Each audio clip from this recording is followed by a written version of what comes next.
Welcome to another episode of Muslim Skeptic Live. This is Daniel Haqiqatjou, and I'm here with prominent writer and public figure Roosh Velizadeh. Thanks for coming on, Roosh.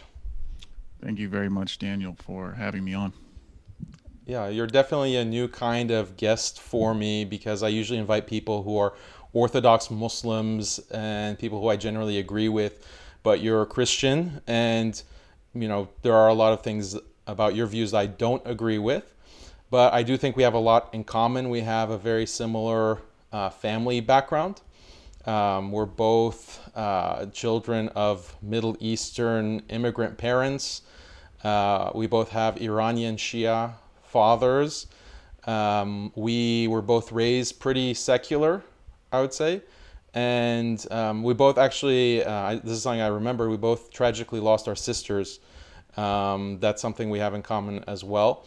But beyond, and then we also became religious later in life. You Christian, myself Sunni Muslim. And then we also have a lot in common in terms of the things that we talk about and the things that we discuss when it comes to critiquing modernity, feminism, popular culture in general, politics. My beard is not quite as lush as yours, but I'm glad that we have a chance to discuss a lot of these issues. Right, so you are basically the Muslim me. Maybe you could say that, yes. Uh, so, well, I'd like to start with a little bit of your background. Gained a lot of fame as this red-pilled pickup artist. So my Muslim audience, majority Muslim audience, might not know what that is or what being a pickup artist means. Can you please give us some background about your history with that? Yeah, so let me give them the horror show that was my past. When I graduated from college in the United States in Maryland, filled with passion, filled with lust. I wanted to sleep with women before marriage, but I didn't know how to do it. I wasn't really, my dad didn't teach me about girls. My mom gave me bad advice on how to be friends with girls. So around the time, about a year before I graduated from college, I found this online pickup artist community. And here they taught through a series of techniques, tactics, lines. You can basically go up to any girl you want, show some personality that you're interesting, attractive, and boom, she's going to want to sleep with you. So this became my Bible now. These kind of pickup resources and books became the scripture that I used to lead my life, and I went full steam ahead into it. I became so obsessed with it that it soon not only was just a way I would live, but it became a job too. I started to teach it, and over the course of many years, from when I started to blog about it around 2001 up to just a couple of years ago, I put out hundreds of thousands of words on how to pick up videos. I published over 10 books on how to pick up girls, how to sleep with them. Not only for a woman in the United States, but all around the world. I would go to countries, travel, learn how to sleep with the girls, and then write a book about it. I mean, I can just share with you that I was in a dark place. I was sick totally, but thought that, hey, this is the way to live. All that a man had to do was to, show some value, masculinity. I thought this is what a masculine man does. He sleeps around. So I did that for a long time. Then around 2015, this was a couple of years ago now, the world started to fight back against me. The content I put out there started to get a reaction from the media, from governments. I was banned from a couple of countries. And then, like you mentioned, my sister, she got ill with cancer and she died. She's 7 years younger than me. She died in 2018. And after that, I tried to read books on grief, more of the secular advice. But of course, they didn't really help. I couldn't make sense of what was going on.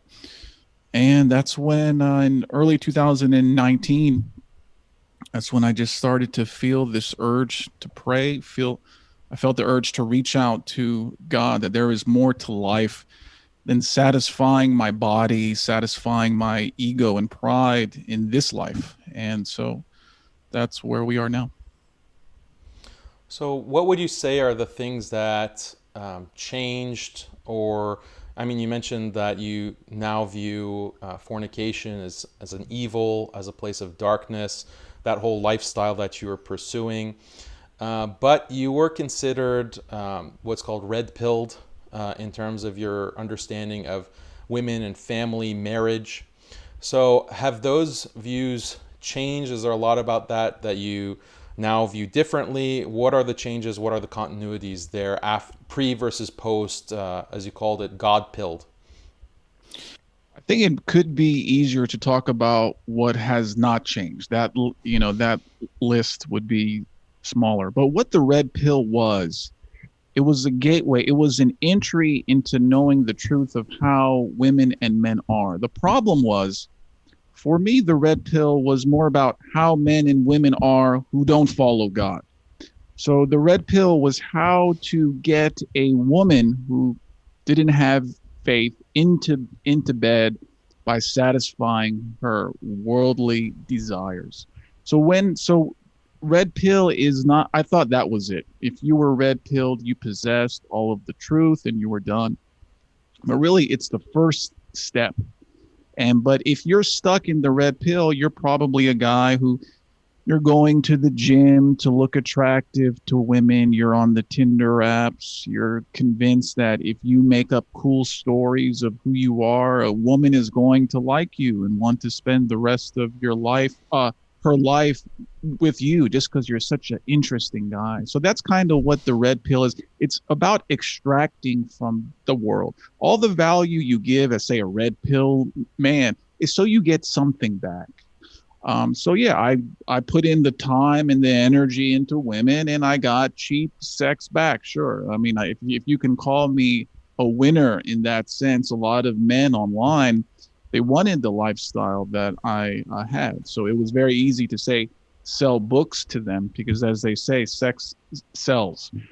But now, from the Christian point of view, you don't do things to get things in this life. You do things to please God, to get rewards in the next life. So in the past, I would do a favor to you because I knew that, you're going to repay the favor. You are going to help me out. But now if I wanted to do a good, I don't expect anything back. And in fact, I don't want other people to know I'm doing a good too. So it kind of changed everything. It's hard to really, I mean, we can go topic by topic, but how I view things has completely changed. I've adopted the Christian worldview in that. But the one thing I can say is that any truth that I spoke of before, there was some truth in what I was speaking about, but it was wrapped in a lot of garbage. So it was a little bit of truth inside a pile of trash. And yeah, if you went and dug into the trash I put out, you'd find a little bit of truth here, a little bit of truth there. It's like a piece of food you could still eat, even though it's in the garbage. But now I want to speak the true truth without all that sinful baggage, without all that evil baggage like I did in the past. So, you can say that what are the things that are contrary to red pill philosophy from Christianity? Like, what's the biggest conflict? I would say that the biggest conflict in red pill thought is I want to be happy now. I want to win in this world now. I want to receive the benefits of the world now. That this life is all there is. And to be a winner, I have to harness whatever masculinity and strength I have to get from the world today. So I would say that is kind of a time frame that is short. I need to win now. But the Christian worldview is, it's not about serving yourself now. It's about serving God. Okay. So then, other than that higher level and the evil of fornication, is there anything else? I mean, I'm interested in this topic because I'm often accused of being, there's a lot of negative baggage or connotation with red pill. Basically, anytime you are speaking about traditional family values or you speak against LGBT or you are advocating traditional gender roles for men and women in a marriage, then you're labeled as being red pill, and that disqualifies you, and you can't be considered a respectable person. And myself, I recognize that there are a lot of problems with what red pill ideology preaches, but that doesn't mean, as you said, it's all garbage. It has those kernels of truth, but you have to be able to anchor yourself to God and anchor yourself to a religious tradition, Islamically, the Quran, the Sunnah of the Messenger Muhammad, peace be upon him. So that's the kind of struggle that I go through online, being an online persona. So I was wondering if that's how you've experienced things with Christians who will now attack you, as opposed to the feminists before, the godless feminists. Now are there Christian feminists that are attacking you and saying that you're misrepresenting the Bible, you're misrepresenting the tradition? To me, I would see it as an insult if someone today calls me red pilled. I mean, that pill is gone. I'm on the God pill now. I don't need my faith doesn't have to have a cool, modern, trendy term. I'm not a red pilled guy. I am a Christian man, and you are a Muslim man. So I want to own the Christian term. I am a Christian. My worldview comes from that. And if you believe, as I do, that all truth comes from God, therefore, when you're speaking the truth, and it's a genuine truth, and it's not wrapped up in sin, then you're speaking God's truth. So if, I rather people come to me and say, hey, he's speaking all this religion stuff, and that's what I'm getting now. He's speaking all this religion stuff and God stuff when we need to go back. We need to understand that women want a sexy man and they want to sleep with you before marriage. And his ways, his Orthodox Christian ways, that's just old ways. I mean, he's trying to really read the Bible and learn how to live from that. No. We have upgraded. We're in the new stage now. And I refuse that. I refuse all of that. And, as we say in the Christian faith, Jesus Christ was and is and always will be. He hasn't changed. So whether you're prophet, I don't, more about what he taught than me, but why would it change? Oh, because we have smartphones now, because the way we communicate is different, the way technology is different, because the people at the very top say abortions are fine. Okay, everything is good with that. Yeah, let's go promote the killing of 600,000 babies every year, which is what they do in the United States. So to that, I say, no, God does not change. So if he doesn't change, that means whatever he taught us, and in my faith, it's what Christ taught me, that hasn't changed. So I'm reading it. I want to do what he says now without my own changes. So what do you say to those more liberal Christians who will point out and say that, well, the Word of God, we agree, Roosh, that it doesn't change, but we can read the Bible and different people will have different interpretations of the Word of God. What makes your reading more authoritative than ours? Our reading of Scripture actually says that, look, there are different times. Human history is a very long time.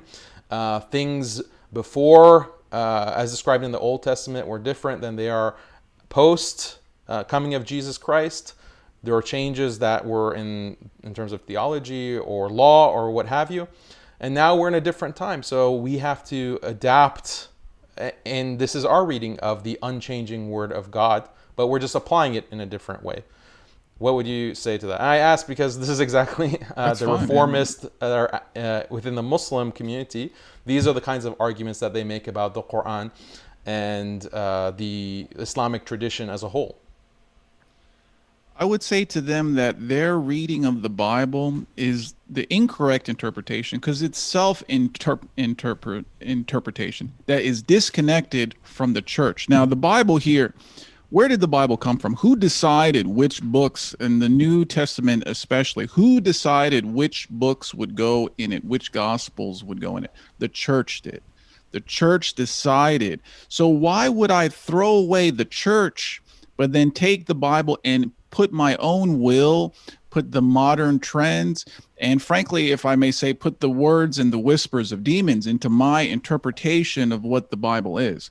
So, really, you cannot disconnect the Bible from the body that gave it to us. The church gave us the body. You can't throw away the church just because you want to interpret the Bible in a modern way. So, to that, I say, well, what does the church say?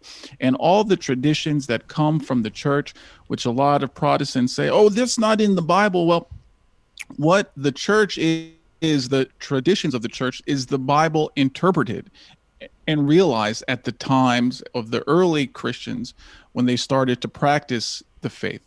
So that's what I would say. I'm not going to separate. It's like separating what the modern world has done, separate sex from marriage. God gave us sex not to use for fun because we're bored. He gave us sex as part of marriage. This is a concept I didn't understand for half of my life.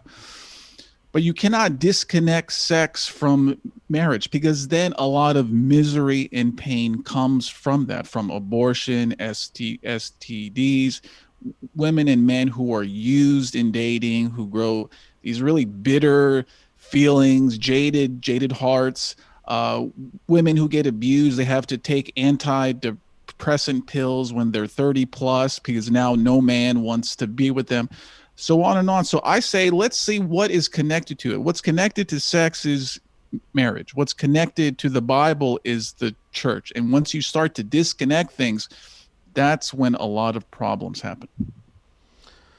So, given that, what do you think is the biggest component of modernity or modern life, other than the fact that it's secular and for the most part godless? What is the biggest challenge that's being posed right now to this concept of marriage, family, fidelity? It seems like what the modern world is trying to do is trying to kill God off and trying to remove God from everywhere and everything, and then making the reasoning that we're living is the benefits today. So marriage is not, I mean, what the Orthodox Christian view of marriage, especially in the modern age, is you're becoming a martyr. You're becoming a martyr. That's the word that's used by being married. It's so difficult. It's very challenging. But the modern sense is, oh, you're in love. Your life is going to be better and you're going to have the perfect house. We get married to endure difficulty before God, to help lead the salvation of another person's soul with us. And if we create children, we're creating souls that hopefully will go to heaven. But the modern sense of everything is happiness, and I want to feel good now. Even for a minute, I'm going to go on my phone on Instagram, upload a selfie of my beard, and 100 people are going to click the like button. Oh, that feels so good. 100 people like my big beard. I mean, it's moment to moment happiness. I need dopamine. I need to feel good.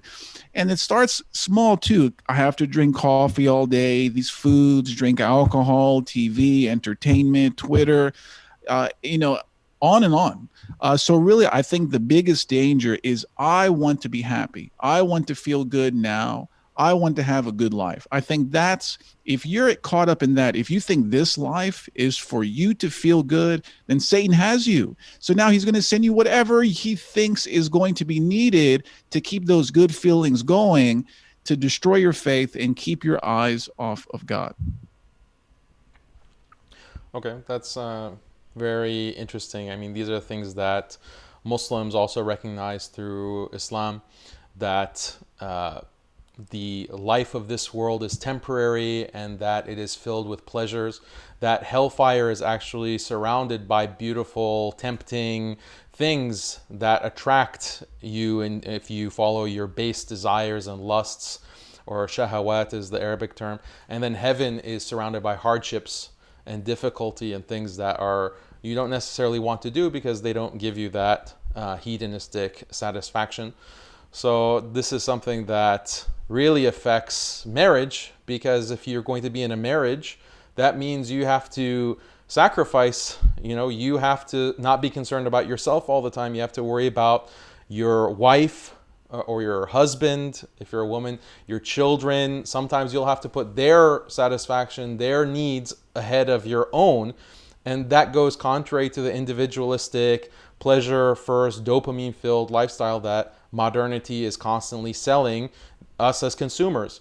So, this is a huge challenge for Muslims and anyone who wants to believe in God and follow a different path than what modernity prescribes and is now heavily enforcing on people.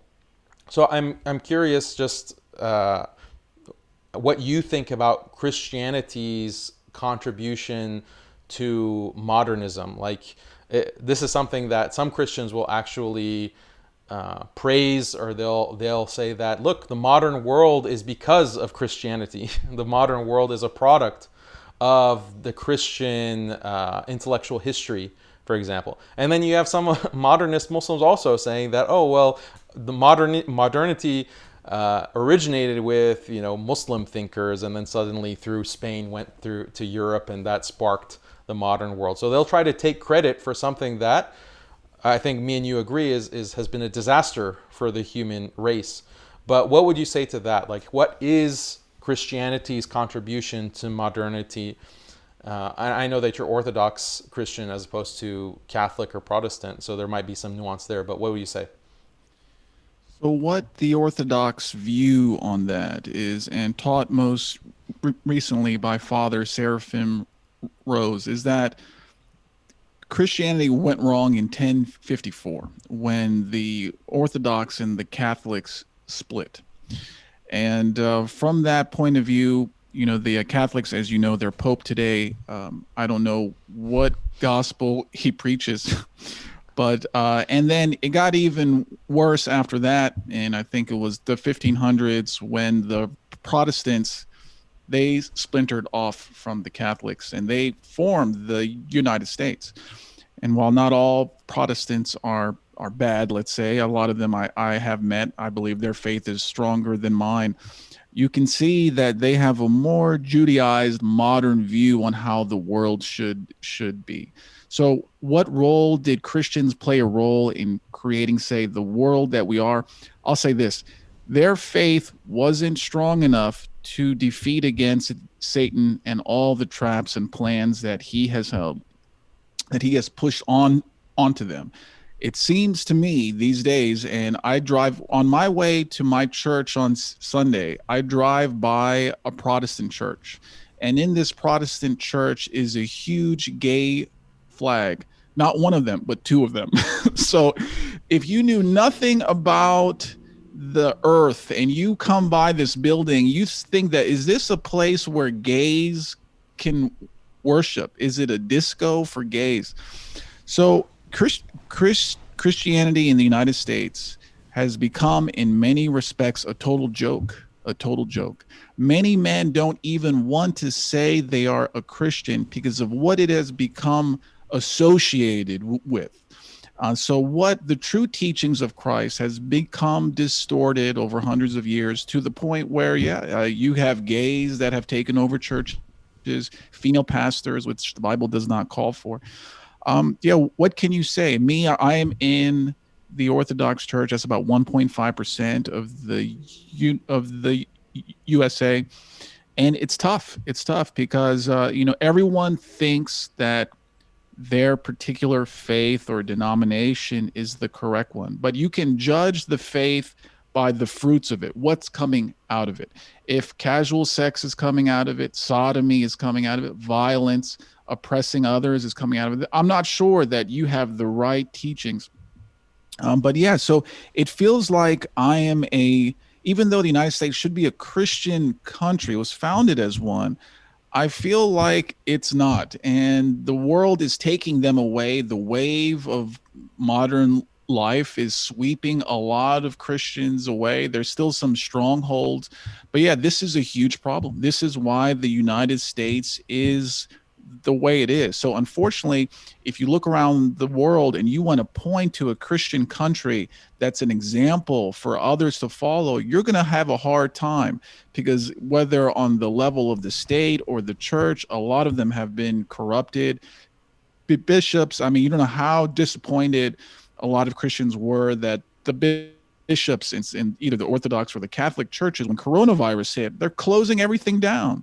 They're closing everything down because of a fear of illness. But as Christians, we have to run towards illness. We have to run to serve our neighbor and so on.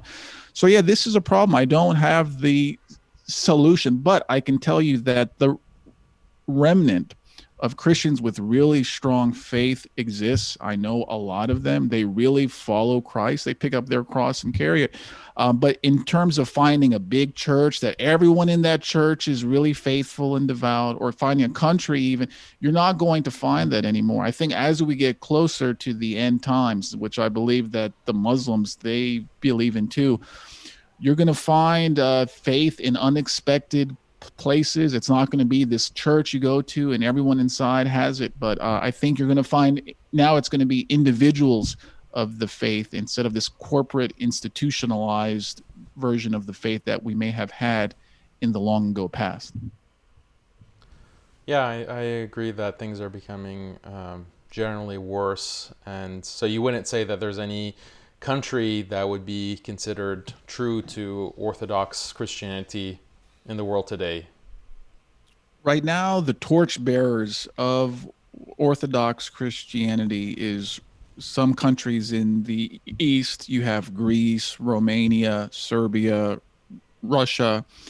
Problem is those governments. Would I say the government? Would I say Vladimir Putin is a Christian leader? I'm not sure. I think abortions are allowed there. They kill a lot of babies every year. I think the basic test, are you a good Christian or not, is do you support abortion? I mean, that's like the basics.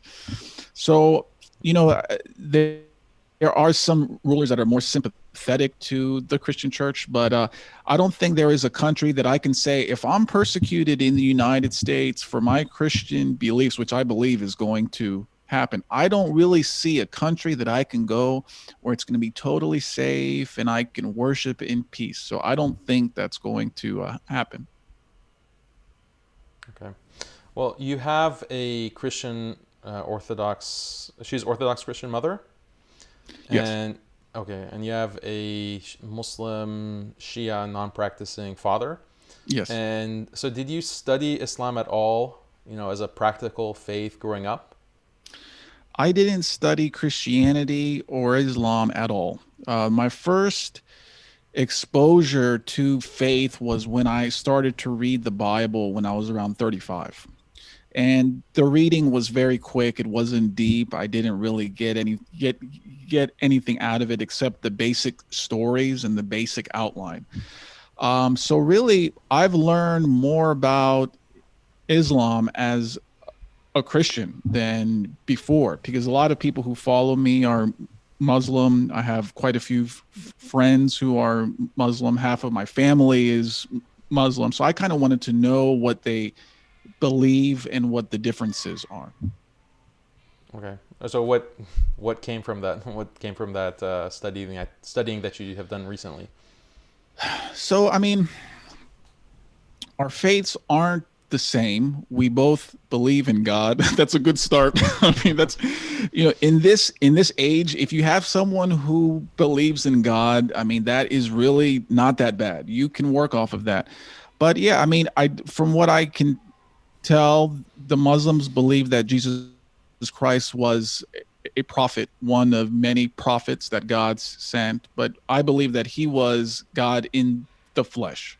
So I know that I've seen a lot of debates online on the Holy Trinity. Muslims don't believe in that, and they provide their arguments why it's wrong and on, but I do believe in that. So from that belief, the differences in faith are going to come out. And, I don't know what to say about it, but I can tell you that when I turned to Christ, I have a stepmom. She is a Persian stepmom, very devout Muslim. She prays 5 times every day. And after I turned to Christ, more than my own mom and dad, I have been able to identify with her, get along with her even better, because she practices. She prays to God just like I do. And these days, that's hard to find. So I try to focus on the common ground. But yeah, once you get into it, the differences could be major. And my sense is I do the best to share the faith that I have with people. It's up to you whether you want to look into it or not. But at the end, once we're gone here, God is going to tell us, as God is going to judge us, whether we followed him correctly or not. So I try not to judge people in that way. So, so I know this is kind of personal, but was there something when you were before you had become a Christian and you were still investigating? Was there something that clinched it for you to become Orthodox Christian?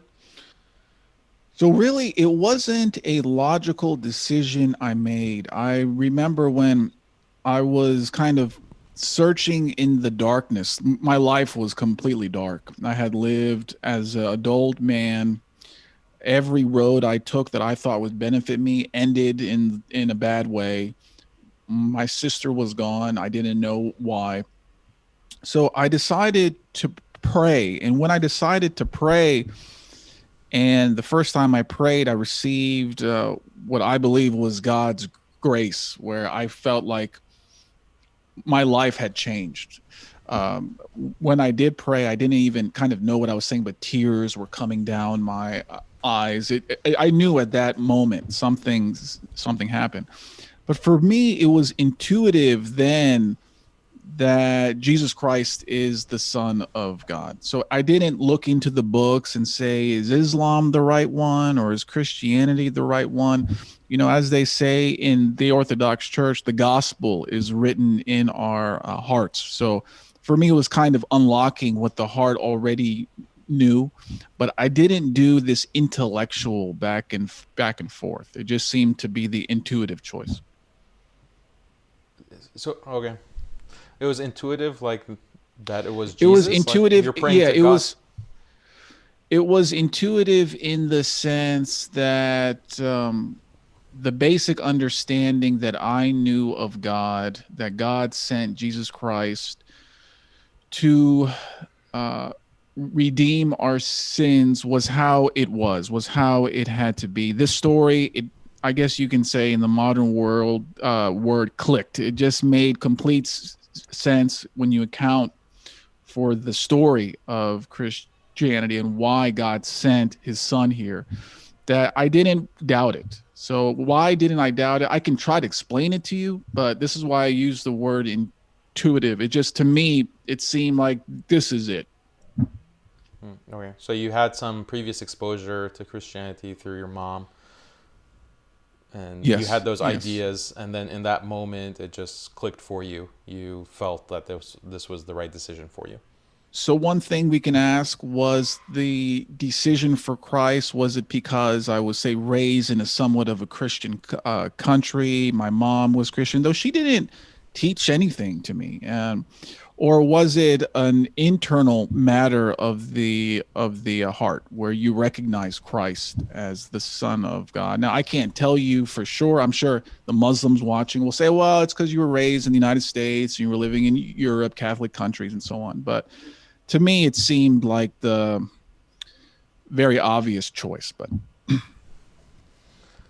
Yeah. So, and there was one live stream where someone asked you a similar question, or someone you're just talking about this conversion experience, and you mentioned that one of the things that you had difficulty with as a new Christian was praying to Mary, the mother of Christ, and you had trouble with praying to her as I opposed to wouldn't God say directly. difficulty. I would say that I didn't feel the need to.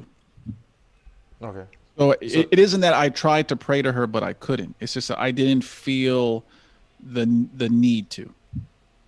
but is that a part of Orthodox Christianity to Yes, it is. like So I pray or have, since then, things have changed. It took about a year when I started to feel the desire to pray to her. And so that is, I would say, it's a little bit bigger in the Catholic Church, but in the Orthodox Church, we do venerate her. Yes. yeah. Okay. So that's the thing. You like Muslims watching this Okay. are, pulling out their hair or pulling at their beard, saying, "Why doesn't Roosh just become Muslim?" Because he has all of these ideas that are completely in line with Islam in terms of the nature of the world, the dunya, the nature of our relationship to God and our need for Him, and that there's no real salvation outside of what God has set for you. And those who turn their backs on God, they're going to suffer from that choice. So Muslims, you have, as you mentioned, Muslims who watch your stuff and read your writing, and they're just pulling out their hair. Hmm. I've experienced this. I have very close family members who have experienced this, saying, "Why isn't Roosh Muslim?" And it comes down to this issue of like worshiping God versus, okay, is God embodied in Jesus Christ? Because you know that how much Muslims love Jesus Christ, peace be upon him, and his mother as well. And this is a very big part of Islam, and we believe that Jesus Christ is going to descend and return back to earth and actually defeat the Antichrist and bring, the only kind of utopia that humanity will experience before the end of times is from Jesus Christ coming and defeating. That's why he's the Messiah. He's the Masih in Arabic, the anointed one, the chosen one. So this, I'm just letting you know, like my, to be very real with you and forward and honest. This is what we feel when we hear Roosh talking about these things. But couldn't I use that same argument with you guys and say, why don't they just accept Jesus Christ as the Son of God? I could use that same argument. Christ came. He came, and history was revealed to be about him. He is the center of it. He is the center of it. Then 500-600 years later, there was a new revelation in the desert, which was something different. But really, it seemed to take some components of Christianity into it. So I would say, I mean, if you look at the timing of it, it would say that Christianity was there. Some people didn't want to accept it, maybe, and they made something different, something new that had shades, elements of it. So it would seem, just from the timing, that maybe Islam, and I don't want to, offend anyone who is watching, but just looking at the timing, that maybe Islam is a derivative of what Christianity brought, but in a simpler way. I admit the Holy Trinity is hard for some people to understand. It was too hard for some. So they just said, let's just dump that. We just want God, only God. We don't want to worry about that. So I believe that's where Islam came. But yeah, I could say the same thing about you guys. When are you going to accept Jesus Christ as your Lord and Savior? You already believe in him as a prophet. So it wouldn't be a large step. It would be much larger to go from thinking someone as a prophet to worshiping them as God Okay. embodied.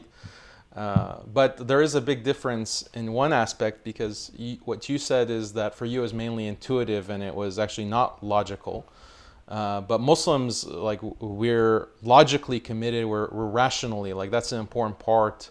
Like when you read the Quran, God is constantly saying that this is for people who reflect, this is for people who ponder the message that there is only one God and he has no partners and there is nothing like him. There's nothing resembling him. He's not a created being. He is the creator of all beings.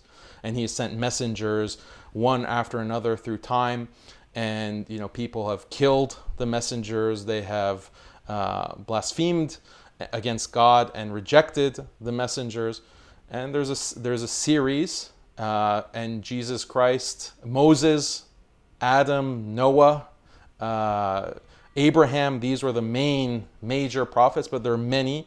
And then Muhammad was the final messenger, who brought the complete message with the final book. There's also many books, including Jesus's gospel, the gospel of Jesus Christ. But anyway, I don't want to get into a So theological debate. one thing, no, To that's fine. Well, respect one to thing, respect your sure, that's one thing I just wanted to say is when you asked me how I came to to the faith. There's a couple ways. I mean, if you look at the testimonies of how people came to God, and I'm sure if you talked about yours, usually it's either they came through the mind or through the heart or a combination. For me, it was purely through the heart. That's why I use the word intuitive. It was a heart thing because my heart was broken. It was broken. So God came to me through the heart, spoke to me in that way, which is surprising because I'm a pretty intellectually minded guy, very book smart or what have you. But now to explain to you the faith of Christ through the mind for me is difficult because I didn't experience it in that way. So if you want to get to say the logic of Christ, why God had to come, you have to talk to a guy like J. Dyer. You know, Jay Dyer, I'm sure you know him. I mean, he can explain all that stuff. But me, I can just explain to you how I came to the faith in a somewhat practical way, in a somewhat simple way. I mean, I wasn't reading books. I didn't know what the Holy Trinity really was and understand it. But when I felt God, and we all feel him in different ways, Christ was at the center. And people, I don't expect you or your audience to agree with it. I didn't come here to convert people, but I'm just telling you, I don't want you to think that, he doesn't want to learn the truth of the faith and the logic of it. No, after I experienced the faith through the heart, that's when, some of the books, I don't know if you can see now, I'm starting to dive into it so that maybe in a couple years, let's say if you invite me back on, if you're not banned, I'm sure we can get a little bit deeper, right? But when a child knows how to walk, he can't explain to you the physics of walking. He can hardly tell you why he's moving one foot in front of the next. So it's me. I'm walking and I feel great. I'm walking. I hope that God thinks in a good way, but I can't really explain to you specifically how I am doing it. But as I get older, as my faith grows, I'm sure I will be able to. Okay, I understand what you're saying. Like, it's not, you weren't saying that your faith is illogical. You just meant intuition in a very specific way. But yeah, intuition, I mean, if we talk about intuition, I also, before I became formally religious and practicing, I did have intuitions, like an intuitive attraction to faith. I always considered myself a Muslim, but I also intuitively felt that it was that God exists and He's the truth. And so that sense of intuition, I think scientifically it's been shown that the majority of children have that actually. Like, you ask children, like, who created the mountains, who created the ocean, they'll say God, even if they don't necessarily have a religious culture or even a concept of a creator in their culture. They'll still say this mountain was created by God. So this completely contradicts what atheists will say, is that no, religion is something implanted. But the research doesn't show that. You ask these 4 or 5-year-olds who created the mountain, they don't say no one knows, or they don't say, it just came about by itself. They say God, without even necessarily having a concept of a creator God in their religion. But I mean, that they also don't say it was Jesus Christ, or they don't, like the child in China or in Japan or Africa is not saying Jesus Christ. They're saying God. And I think it's like happens to be an answer that coincides with Islam's understanding and Islam's teaching on God. But anyway, when in a couple of years, if I'm not banned and you've got your bona fides in terms of Orthodox theology, we can talk. Maybe by then you'll... Sure. But I mean, if we believe Jesus Christ is God, when a child says, I believe in God, Jesus Christ is part of the Godhead. But he needs to be taught, he needs to be revealed exactly how God has a plan for the salvation of him and the world. But yeah, I mean, does it have to be intuitive 100% where, okay, let's do an experiment where a man is grown in a cave with the wolves and he has never encountered a book or anything. What is his belief system is going to be on? I'm pretty sure that God intended us to be taught. That's why he sent the prophets. You have the books, whether Quran or the Bible. So it's okay to be taught. It doesn't have to be intuitive in the sense of there is a God, that's all I need to know. So he Well, does reveal things to us. Hindus say that God They is believe there's in a also a lot of Godhead. gods. No, but they think that there's a Godhead. Okay, it depends on what kind of Hindu you ask, but they'll say that there's one Godhead, Brahman, and then there are different manifestations or avatars, such as Shiva, right, or Brahma, and so forth.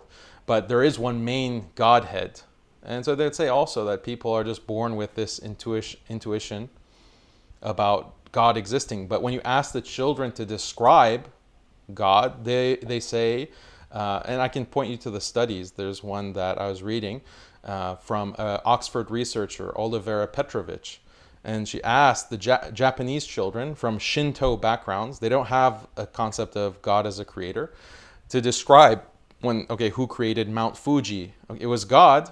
Okay, describe God, and they'll say basically a person that doesn't have a body, like an invisible person, maybe like a gas or something abstract like that. But they won't say like it was a 8-armed person, blue-skinned figure, or a bearded man. They won't have those kinds of descriptions.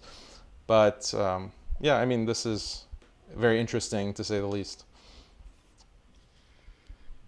Yeah, I mean, I don't know what to say. I don't know about. I know that the Hindus, they believe, from what I know, they believe in multiple different gods. Uh, the problem is trying to understand the logic of God is going to be difficult. But the logic of what Orthodox Christians believe is 1 + 1 + 1 = 1. Can we compute that? I mean, do we really expect we're going to understand God totally? I mean, probably not. So I do believe that. I do believe 1 + 1 + 1 = 1. And the Muslims who are watching, I'm sure, it's like, no, wait, that's 3. But so anyway. Yeah. Okay. Well, at the end of the day, guidance is through God, and God is ultimately the one who guides everyone to the straight path. So I'm just expressing my hope and my invitation, and the hope before we continue in the interview, that you've been God pilled. We're hoping that you'll be Islam pilled very soon. You know, one thing I tell people is if you believe I'm in the wrong church or faith, then you can pray for me to God that God puts me in the right faith. Okay. We all pray that Roosh is guided to the right faith. I mean, okay, so let's talk about some of the views that you've expressed more politically, kind of shifting from theology more to politics. So one thing that I'd like to ask you, in kind of leading into the subject of immigration and Muslims coming into the West, and this being a problem or not, or this having certain kinds of associated challenges that you've criticized in the past, sometimes in pretty strong terms. To start, what would you say does it mean to be Western? It's pretty clear that the West is Christian based. It's the United States was formed as a Christian country. Most of Europe, when they converted to Christianity, that's when they became the countries that we know them as. So I would say the West, and I'm not defending the West. The West is becoming something like Satan's backyard. I'm not defending the West. I'm not going to say the West is great. I'm a product of it. But the West is Christian based. So that's what I would say. And now, of course, people online are like, well, I've been in the United States. I don't see God there. And they are right. But so if you're going to change that, if you're going to go from a predominantly Christian country to something else, which is what the immigration is doing, because most of the immigration, at least in Europe, is from non-Christian countries. Now you're creating something different. Okay, so if you're going to create something different, then let's call it something different. This is a new project, and that's that. But I think we're going to have to change the names of some of the countries at some point, because it's not going to be what we think of that country should should actually be. My problem with immigration is not centered at the Muslims. The United States doesn't get that many every year. Most of the immigrants that I see are from South America, Latin America, and and Africa. Now, the problem is this: when you go to the airport and you're seeing all people from all different countries and languages and clothing, I mean, do you want to live there? Do you want to live in an international airport? That's what the United States is. That's what the city is. I don't want to live in an international airport. There's no logic in that. The Bible is pretty clear that he created individual races and nations. So if you're going to mix everything up in one pot and create something different, and everyone is like a shade of brown, like a chocolate brown, well, that I think is a satanic idea. So to me, I've traveled a lot. When you go to a country, whether it's an Islamic country or a Christian country, and everyone is the same kind of shade of people, they speak the same language and have the same habits, that makes sense to me. There's logic in that.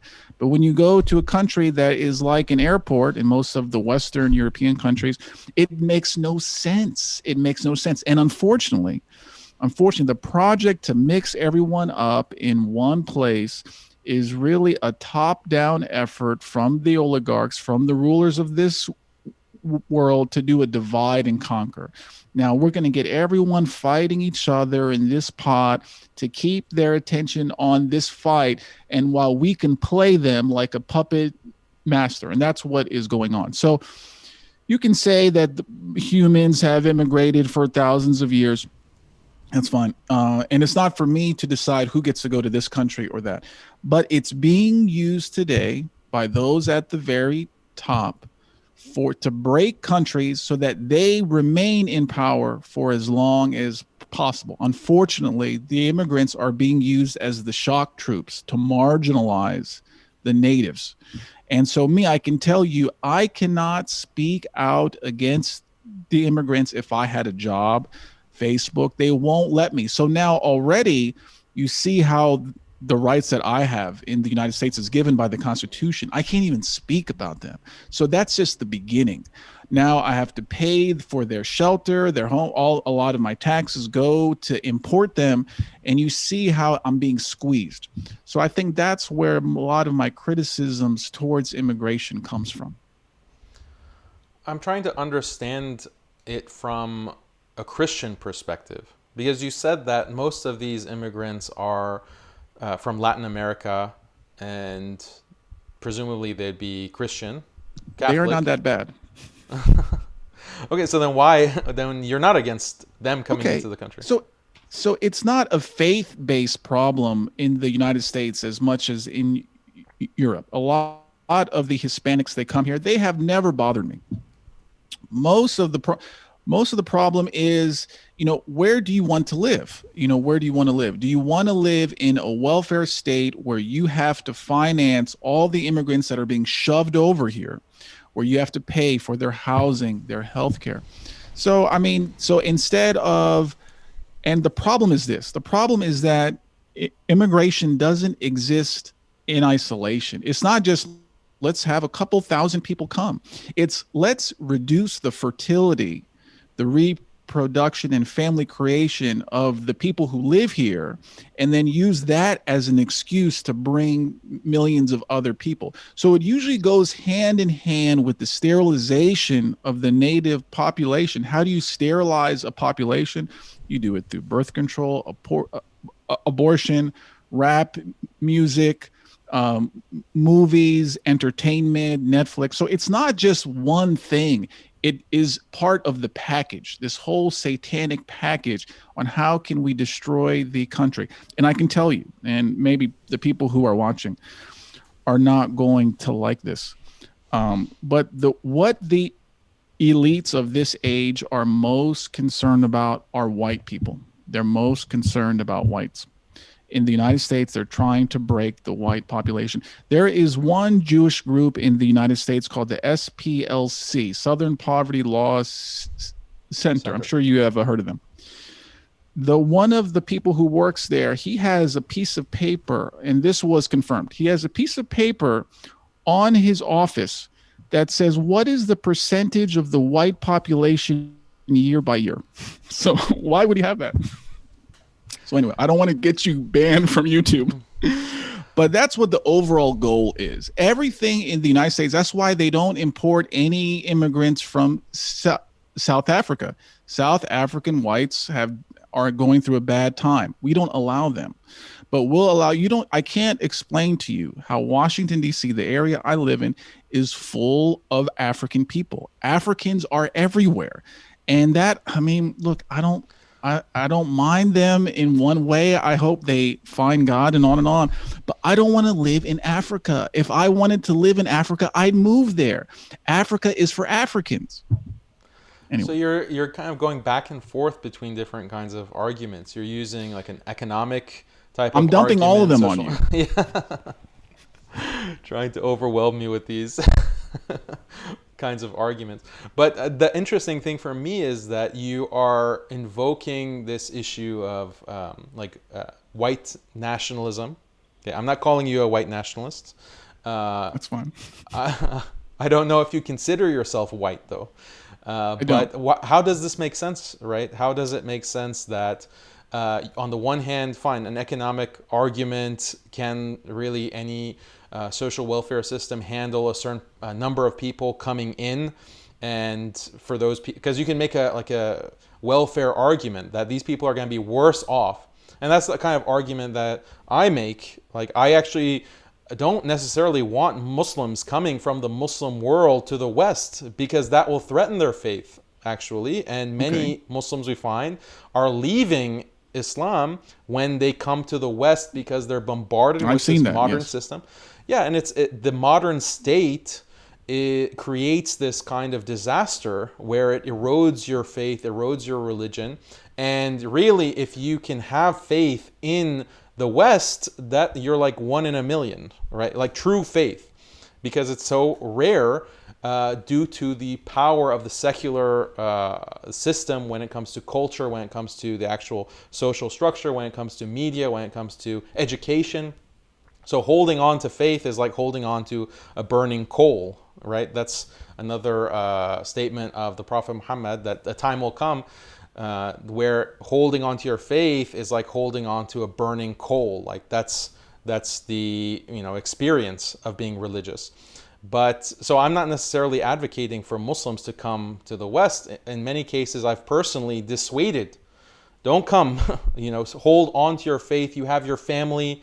You have a much higher likelihood of getting married, having children, and you might not have the same kind of economic success, but it's a secular wasteland, a godless wasteland here. And if I could go to the Muslim world, I would leave here. But actually, I think this is another thing we have in common. I think you expressed that you can't really move far from your parents that are living on the East Coast. Same for me. Like both of my parents are in the United States. I can't and they're more elderly. I can't really leave them to live on the other side of the world for those kinds of practical reasons. But going back to what you were saying, when you kind of use a racial argument, like, okay, we don't want to look like an international airport. Why? Is Christianity opposed to that? Is Christianity opposed to a multiracial society? As far as I know, Christians are told to convert. They are told to tell others about Christ, about how God has sent Christ to save us. So I guess, I have to put myself in the place of God, which I can't, but would God want his most faithful to be overrun by those who don't serve Christ? I don't think I'm taking a chance by saying no, he does not. So I don't see why Christ would want his faithful to be overrun. But in terms of, they're mostly Christians. You just admitted that. Or you're saying, fine, look at Europe only. the point even doesn't matter in the United States because the Christian faith here is so weak and lousy that Europe is I mean, worse. in some Europe is ways, much worse. if you bring the most devout Muslims into the United States, it could be that the faith grows. I mean, that's how bad it is. So I'm not defending the United States. I'm not saying the United States is such a blessed Christian country. I mean, we're cursed. We're cursed. You can look at what's happening right now. We are cursed. You want to come here? Look, at this point, it doesn't matter anymore. But I'm just saying that why is it happening? So I'm not going over the what or the how. I'm saying the why. And the why is to disenfranchise the people who are most able to resist and fight against the rulers of this age. And I think, is the black man? No, the black man is addicted to sex and basketball and other Oh, things. I don't know about that. That's not. So anyway, I don't approve of that. listen. I'm telling you, as someone who can see it from the ground here, they're not going to fight back. Is the Asians going to fight back? No, they're too busy making a lot of money in tech. Is it But the? these aren't Christian We can go race statements. by race. This is the conflict, right? This is the conflict in your message, as I see it, as a non-Christian, that you are on the one hand speaking about the love of God and the all of these issues related to religion, but then on the other hand, you get into a kind of white nationalist mode. It's not. And Listen. how is that You can't compatible? ignore race. You can't ignore the race. I mean, listen. I'm not saying I mean, ignore I'm race. telling you. I'm I'm not saying telling you. ignore race, but how is it? Unfortunately, How can you, as a because Christian, say okay. have this kind of very dismissive, racist attitude towards blacks and say they're this and that? It isn't racist. By Listen, race. do you live next to black people? I've lived Yes. next to black people for decades. I know how they're like. I don't have any problem against them. If I meet a black man right now, I have no problem with him. But as a group, I think we're allowed to say how some groups have some characteristics. God loves each race of people. He created them. He created a nation for each one. Now, does he intend to Where does mix it say everyone that? else? Where does that say in the Bible that God made a He race talks specifically about the for each nation, he and they talks shouldn't about mix? They have to be racially separate. How is what that a Christian happened. message? Listen, what happened after Noah, where they tried to do it with the Tower of Babel? What happened? What did God do? He Explain. cursed them. He cursed them. He divided them. He gave them, they were trying to speak one language. He divided them all, sent them to all corners of the earth to live on their own, not to be this one mix melting pot. And if you speak against the melting pot, you're a racist. No, so then God is too. I mean, if you're saying you shouldn't mix everyone up in this international airport because races are different, they cannot coexist peacefully without a strong rule of force from the top to bludgeon you, to get you to force to mix, and that's a racist concept. I'm sorry, I can't agree with that. But listen, speaking the truth, unfortunately, speaking the truth now, you're going to get hit with the word racist, homophobic, sexist, misogynist, transphobic. I've been anti-Semite, which I've been called a lot of. Unfortunately, you can't speak the truth on these things. I don't want to offend you or the people in the chat. Well, no, I just want to intellectually analyze these things because I just don't see how. Yeah, let's do that because I agree that the modern system is a system where a very strong muscular police state has to enforce order because people are so different and are coming from different backgrounds, different races, different religions. You have to have that kind of tyranny to keep any semblance of order. But historically, it hasn't been the case that the modern nation state is modern. It's only about 200 or 300 years old. Prior to that, how was order maintained? Order was maintained either ethnically or racially, right? We're all the same race, so we get along. We're not going to harm each other because we're all Chinese or we're all Jews or we're all Roman or whatever. But then you had another model and that I think is best represented by Muslims and Islam, where we are different ethnicities, we are different races, but we're united by our belief in God and our adoption of an Islamic way of life. And that's what creates order, because it's our faith that drives us to cooperate with each other, to not cheat each other, not kill each other, not steal from each other, not be a bad Is neighbor. that the ideal, that the Muslim faith, not to kill each Yes. other and things? So, okay, No, I mean that the ideal is that you follow, as a Muslim, you follow okay. uh, the Islamic law, the Sharia, and that's what keeps order and maintains a unity. Despite, so the thing is, this model that you're explaining, which I'm questioning if it's actually Christian, but let's just assume it is Hey, based on I what am you're saying. not a represent. I am not a, church authority, so I am just a layman. So if I was a priest, you could definitely word by word, what did he say? And he's going against church doctrine. I'm speaking to you as a man. But yeah, some of my beliefs I think are compatible with the Christian faith. But one thing, I don't know what we disagree on. I'm a little confused because you say you don't want immigrants to come to the United States because it's a godless place. And I say I don't want immigrants to come to the United States because it further makes it a godless place in some ways, because it allows those at the top to harm us. But I What do you think mean we us? You agree said on white. You said you're not white, so I don't know how it's harming you. Americans. They're not going after. Listen, the whole point of this authoritarianism we're seeing in the United States is not to marginalize the Asian man, the black man. It's to marginalize the white man, specifically the conservative white Christian man specifically. This to me is a form of indirect persecution that will become direct soon. But yeah, I don't think we disagree on the fact that immigration causes harm. Maybe we don't agree on the exact specifics on why, but I think we can both sign a paper that says less immigrants from Muslim countries to the United States. We can both sign our names. So what Well, is I the think there are problem? some nuances there. I mean, the problem is having a racial basis for. But do races exist? Okay, let's start from scratch. Do races exist? Yes. Are there differences between them?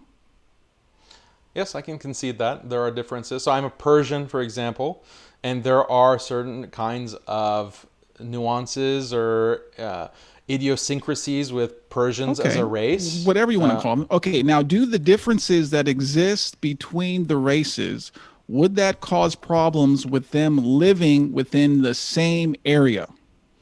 Yeah, if they had no other basis for their identity, they had no other shared basis for living, yeah, it would cause a problem. Okay, But, but but, when you but, immigrate people, don't they come from a place with minimal shared basis? no, but If I'm there's a bringing, value. There is a value to diversity. Okay, there is a benefit to vibrancy, if we want to put it that way. how much Where, though? well, that's why I'm saying you have to have a shared basis for your identity, an order that is driven by love of God and obedience to Him. But imagine, like, you limit, like, I don't want to be around only Persians and live in Persia only surrounded by Persians, because I benefit from other races, right? How? God has created us in this kind of diversity with different colors. In fact, To live and the in their Quran own says, places. no, We don't share The homes. He Quran made a says we home have for created us. you. Well, I don't No. believe in the Quran Well, let me though. So you explain can't use that the argument onto me. I'm right. trying to use a secular type of logic to That's this what kind I'm of appealing problem. to right now, but I'm appealing to this idea that there is strength when you have different races who might Such have as what? different strengths, that are coming together in a Okay. Such complementarity, as, right? like, Okay, so Persians, for example, are more analytical, maybe. Persians had certain kinds of academic background in Persia, and then the Arabs, the Muslims, conquered Persia. Okay, very soon right. after the beginning of Islam. And the Arabs have a different certain characteristics that are characteristic of their race. And Persia became Muslim, and it produced some of the greatest Muslim scholars and thinkers. And so there was a lot of enriched complementarity, and Arabs and Persians intermarried and had children. And it was very successful. It was the most successful empire that spread all the way to China in the east, and then into Spain, Andalus in the west. And you had this ability to have a very cohesive empire that included all kinds of races and ethnicities. But because of, yes, God made us in different colors, different shapes and sizes, but there's complementarity when we are able to live together under God's law.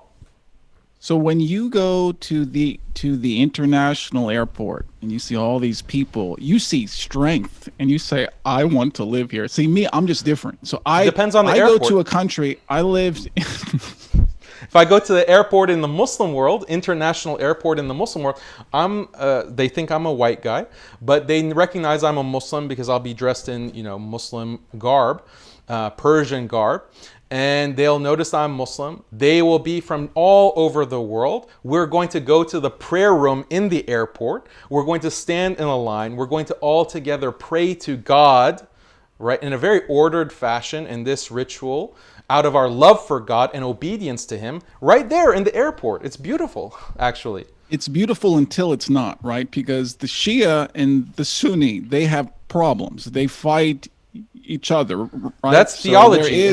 That's theology. It's not race. But I'm just saying, I don't want you to say like there's this happy paradise of Muslims holding hands. We don't really have that currently. And like you said, the Persians were conquered by force. Look at what happened in Europe, right? We can talk about. I'm not defending Europe right now. I'm just talking about. No, but that was a race. So the nations, right? The nations that were all uniracial. A lot of civil wars happening, right? A lot of conflict, of bloodshed from people in the same race killing each other. But Shia Sunni, that's not a racial problem. That's theological.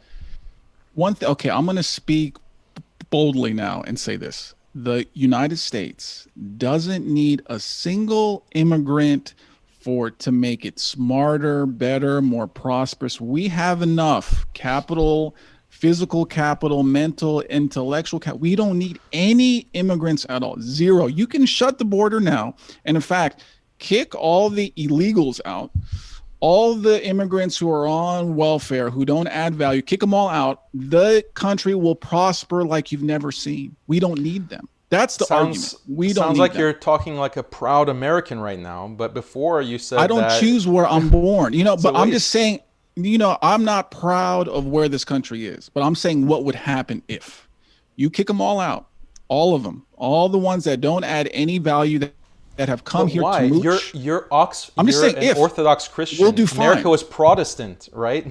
America is a Protestant nation. So why are you appealing to this amazing potential that America has as a Protestant Christian nation? You just said that was all misguided. I'm just doing a thought experiment. Being influenced by Satan, immigration right? doesn't add value in the way it's being done. Doesn't add value. It's taking value away. Because I'm guessing most of people who are watching, they're not from countries that are being flooded. When you're not being flooded and you're the ones trying to seek material prosperity in the West, of course you support it. I mean, you want that option. You want the option to go to another country. But we don't have, I'm telling you, as an American citizen, I was born here. I couldn't choose where my parents would move to. Why they came to this country, they can answer you. I didn't choose it. I was born here, not to a choice. So for better or worse, I'm an American.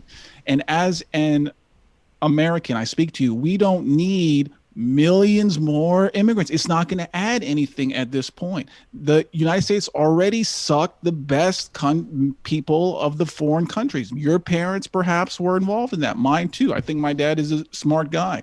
But the ones that are coming in now, they're being flown in. I mean, just to look at what Washington, D.C. has become in the past 20 years is the saddest thing I have seen. So you have this center core flooded with gays, with ethnics. I mean, it sucks. Listen, this people You're don't an want to ethnic. live there. You're also flooding it. Well, me no. My mom and dad, yes, but me no. No, But yeah. anyway, I anyway, this anyway, that's the I don't that's want the to make people tension. angry. That's the tension. Or like you kind of vacillate between a racial argument and a economic argument, because an economic case can be It's made. all Like, involved. It's cultural, religious. It's everything. We can't just isolate one component of it. So I'm hitting you with a lot of them. That's just how I see it, and that's not only from what I've learned, but what I see firsthand from living in an area that has been so damaged by this open door policy. well, there is academic work uh, regarding other countries. Malaysia, for example. In Malaysia, there is a Chinese minority, and they tend to have a higher IQ, and they stick together, the Chinese, and they're a market dominant, what academics call market dominant minority. And so they favor a lot of policies that are going to benefit them as the minority. They favor immigration, very heavy immigration, because they want to dilute the Malay majority, because the Malay majority poses a threat to this Chinese minority, or to the Chinese minority. The Malay majority poses a threat. So, I mean, this is a trend that we find in different populations. When you have a minority that is one ethnicity versus a majority that's another ethnicity, particularly in modern nation states and in modern secular states. So I understand some of these arguments without getting too explicit about it, but I still think that we have to bring things back to a religious grounding, right? I try to be consistent by arguing on the basis of Islam. And this is why I'm challenging you on some of these views that you're expressing about, like, you don't want to be living in an international airport, because from a Christian perspective, you would think that It if they're Christians, persecutes Christians when you import non-Christians into their country. It's persecution. It's a subtle form of persecution that starts off slow and then ramps up to an intolerable degree where the non-Christians who are imported or flown in, they are now put at a level above the Christians here. And I'm not talking about the lapsed Christians with the gay flags. I'm talking about the devout ones. So it's a form of persecution to import people who don't follow your beliefs into a country which you have raised families, children, you have raised businesses, homes. That's it. So, I mean, you will not convince me that importing Muslims into the United States is going to benefit a Christian. I mean, look, we are called to serve our neighbor. I will do it. I don't have any problem with you, Muslims I meet, Africans I meet, but there's no logic to it. There is no logic. And if you do this immigration policy over decades and decades, and it started in the United States in 1965. So the homework assignment for people who are watching is what happened in 1965 and who did that. When you do it, you see this is a policy to marginalize the conservative Christian, the white Christian in the United States. I'm not white, but I can see it. It's so obvious. And then you get into, I don't want to get your YouTube banned, but who has done this? Who were the ones who have opened the doors and are pushing it to this very day? That is the homework assignment that I want people who are watching to do. okay, so we can say market dominant minorities in general, to refer to this phenomenon. But yeah, okay, fine. Let's talk about Muslim countries and the fact that wars in the Middle East have created millions, tens of millions, over 30 million refugees from wars from the West creating war, civil war, invading, 2 million at least killed in just the past 20 years, and over 30 million refugees that have been created by the West. And you have these Christians that you're talking about, the Protestant American, proud American Christians, who were very much in support of these wars in the Middle East. Whether they were fooled and tricked into supporting those wars or not is irrelevant to the consequences that came out of those wars, which is massive loss of life and displacement. So, isn't there some kind of responsibility that now these Western nations have? And the population within, the Christian population within those nations, to these Muslims and non-Muslims in the world, in the parts of the world that have been bombed and destroyed. I don't support any of those wars. I don't support the military bases around the United States. In 2016, I voted for the presidential candidate who said no new wars, and he held his word. He didn't start any new wars. As a citizen, I think I did the best I can do. Now, I can't control, unfortunately, and most others can't, the people at the top who want the wars for their own ends. But I'll tell you that invading a country and then opening the door to the refugees from that country to flood Europe or the United States is one and the same. They know what's going to happen. They know the number. They can even calculate it. How many refugees will be created by the war? I don't agree with it. In 2020, just a couple of months ago, I supported Donald Trump again, the man who didn't start a war in 4 years. He won, but they stole it from him. And now we're going to get Biden. I almost can guarantee you that he's going to look on the map. Well, not him, but the people who control him is going to look on the map. Which country haven't we bombed lately? And then boom, here comes another war in the Middle East that's going to cause intense pain and suffering among the people. And I pray for the Muslim people who are attacked in such an unjust way. I mean, I can't stress how wrong it is and how ashamed I am to be from a country in that who does that kind of harm to people. But we kill our own here too. We kill 600,000 every year of our own babies here. So am I really surprised that we kill a couple 100,000 here and there? Unfortunately, I can't solve that problem. I don't know what to do. So what do we do if my country bombs a country and 200,000 people don't have a home anymore? Now, you're saying, do we have a responsibility? Well, we have a responsibility not to kill.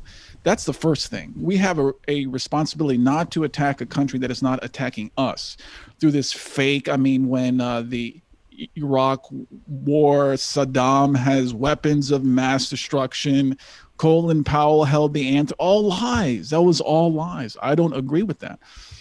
But now, because of the policy, so what the people at the top do, they create the suffering in the Muslim country, and then they're going to solve that problem through their humanitarian efforts by importing a different kind of people that now harm the people who live in this country. So it's a lose-lose. But the people at the top, they win. Not only do they profit from the war, but they win by playing God themselves, by mixing the country up and creating a demographic outcome that ensures they keep their power.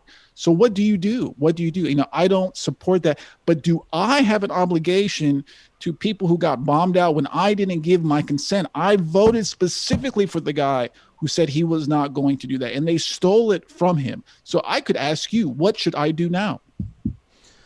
Well, it's not necessarily about you personally. It's about the people that you were advocating for just a few moments ago and saying that, okay, you have these American Christians and they have a long history of supporting these wars.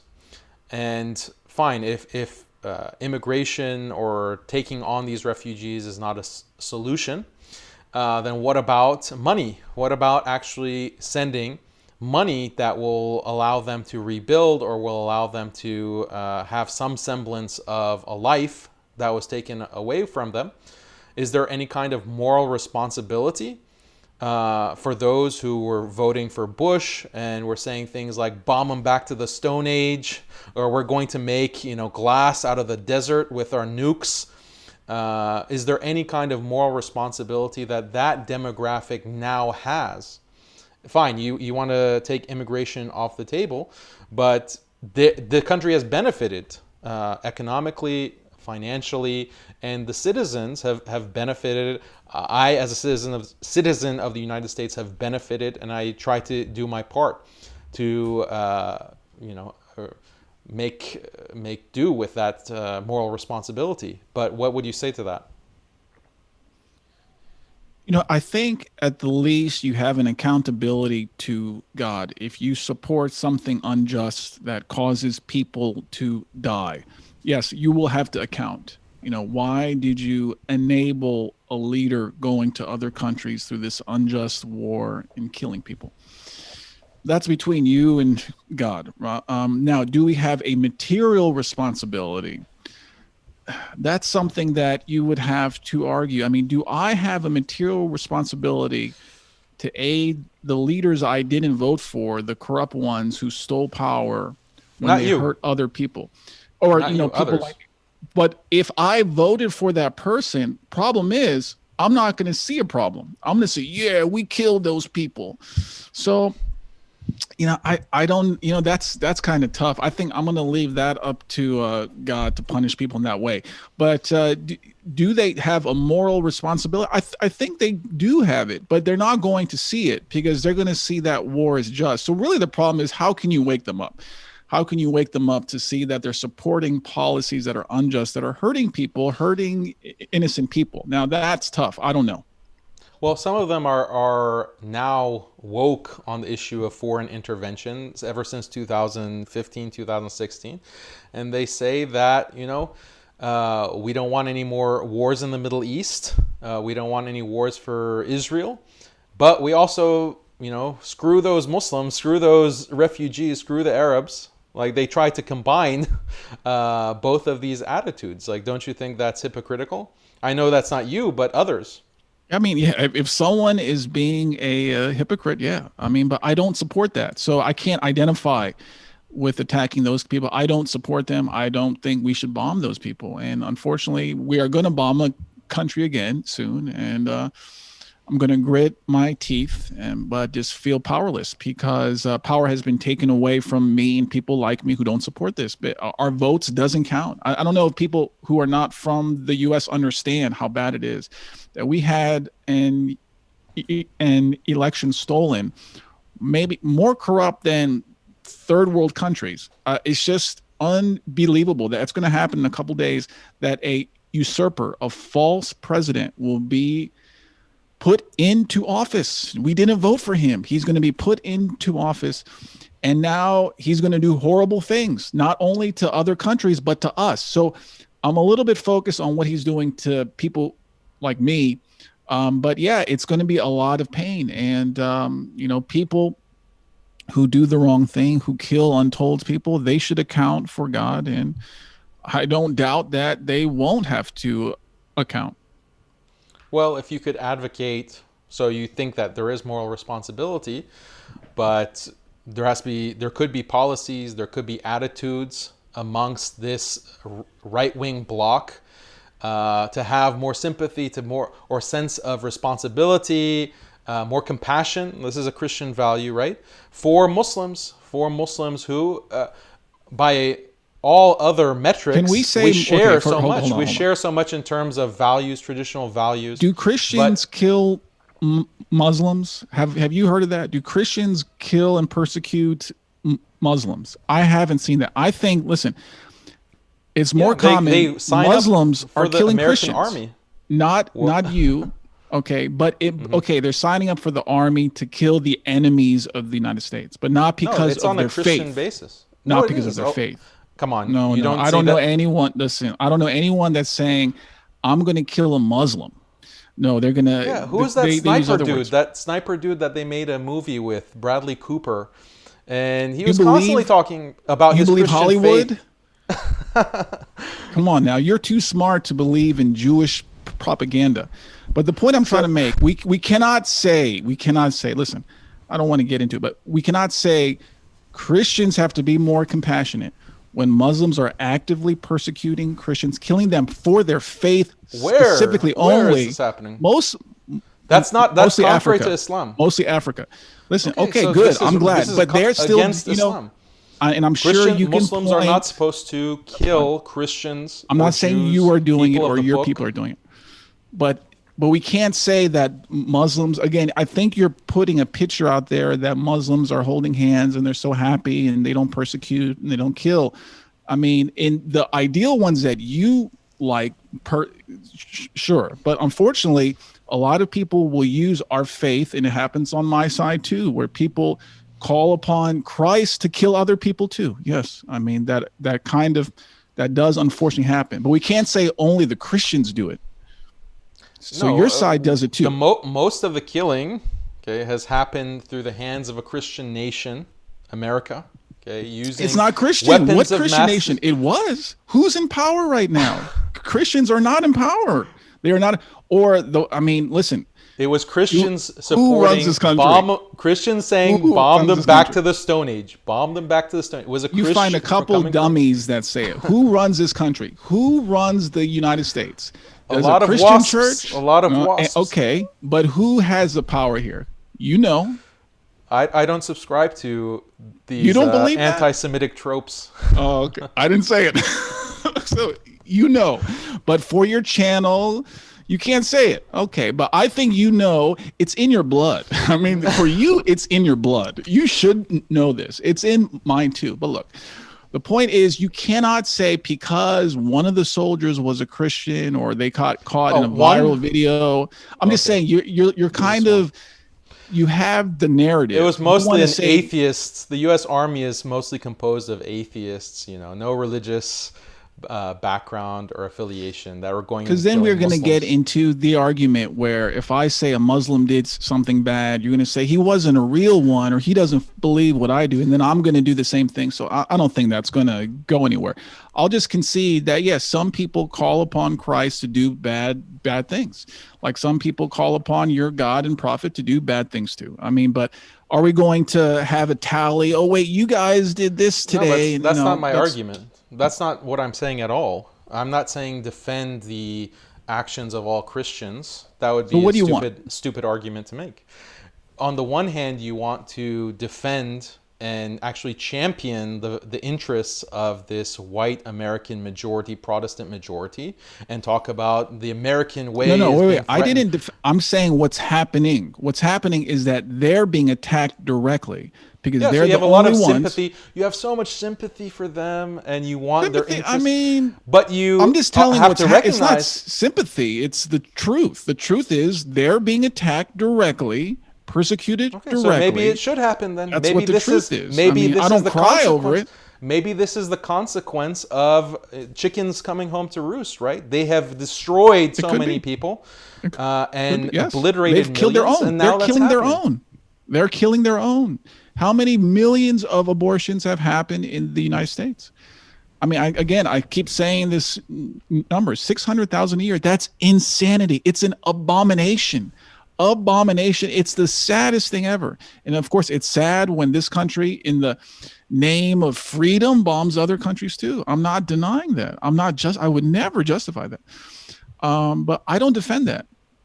So the amount of evil, I mean, we haven't even gotten started really. We can make a list of all the evils coming out of the United States that's being thrust outside of the world, that's being pushed onto your people, pushed into everywhere. I don't deny that. I'm not saying America is great and it's a model. No, I'm working myself on an idealistic country that's Christian. But that's gone. That ship has sailed. So what we have now is a small group of devout Christians that are left in the United States, whether they're Protestant, some are Orthodox, some are Catholic, that are trying to go forward in the satanic age, that we're getting to the end. So that's what I'm trying to do. And during that time, I speak the truth of what is going on. There is this and that. So I mean, I know where it looks like to people we're arguing, but I don't know what we really, you're Muslim, I'm Christian, but I think the bulk of it, the meat of it is we're not really arguing on anything important in the sense that we're just arguing on, the meaning of this or that, but I don't see what the difference is. We both understand the evil here. It's tremendous. It's conquering all. Satan's power is growing. So, okay, I say some mean words against black people. People in the chat got upset. Okay, That's fine. I could be a nicer guy, but other than But that, it's we a all conflict. It's a conflict of your Christian identity, your Christian beliefs, and these kinds of views against black do I people speak the or so forth. truth?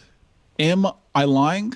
Do I speak the truth or not? If it's the Well, truth, it's then I mean, then contradictions. really it's tone. That's A contradiction is false, right? Logically, a contradiction is and false. what is the main contradiction that I've shared?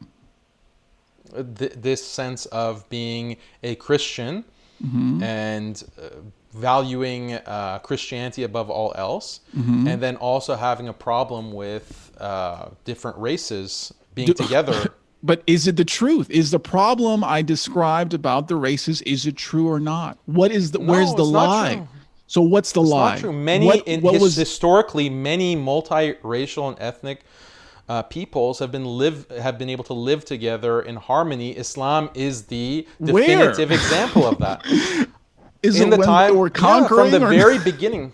Yeah, exactly. The conquering is the spreading of truth, by the right? sword, killing people creates harmony?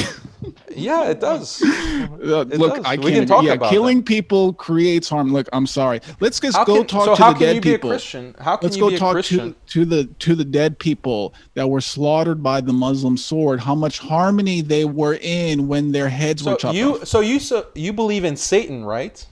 Okay, you Yes. believe in Satan. You believe in evil and darkness. Okay. Oh yeah.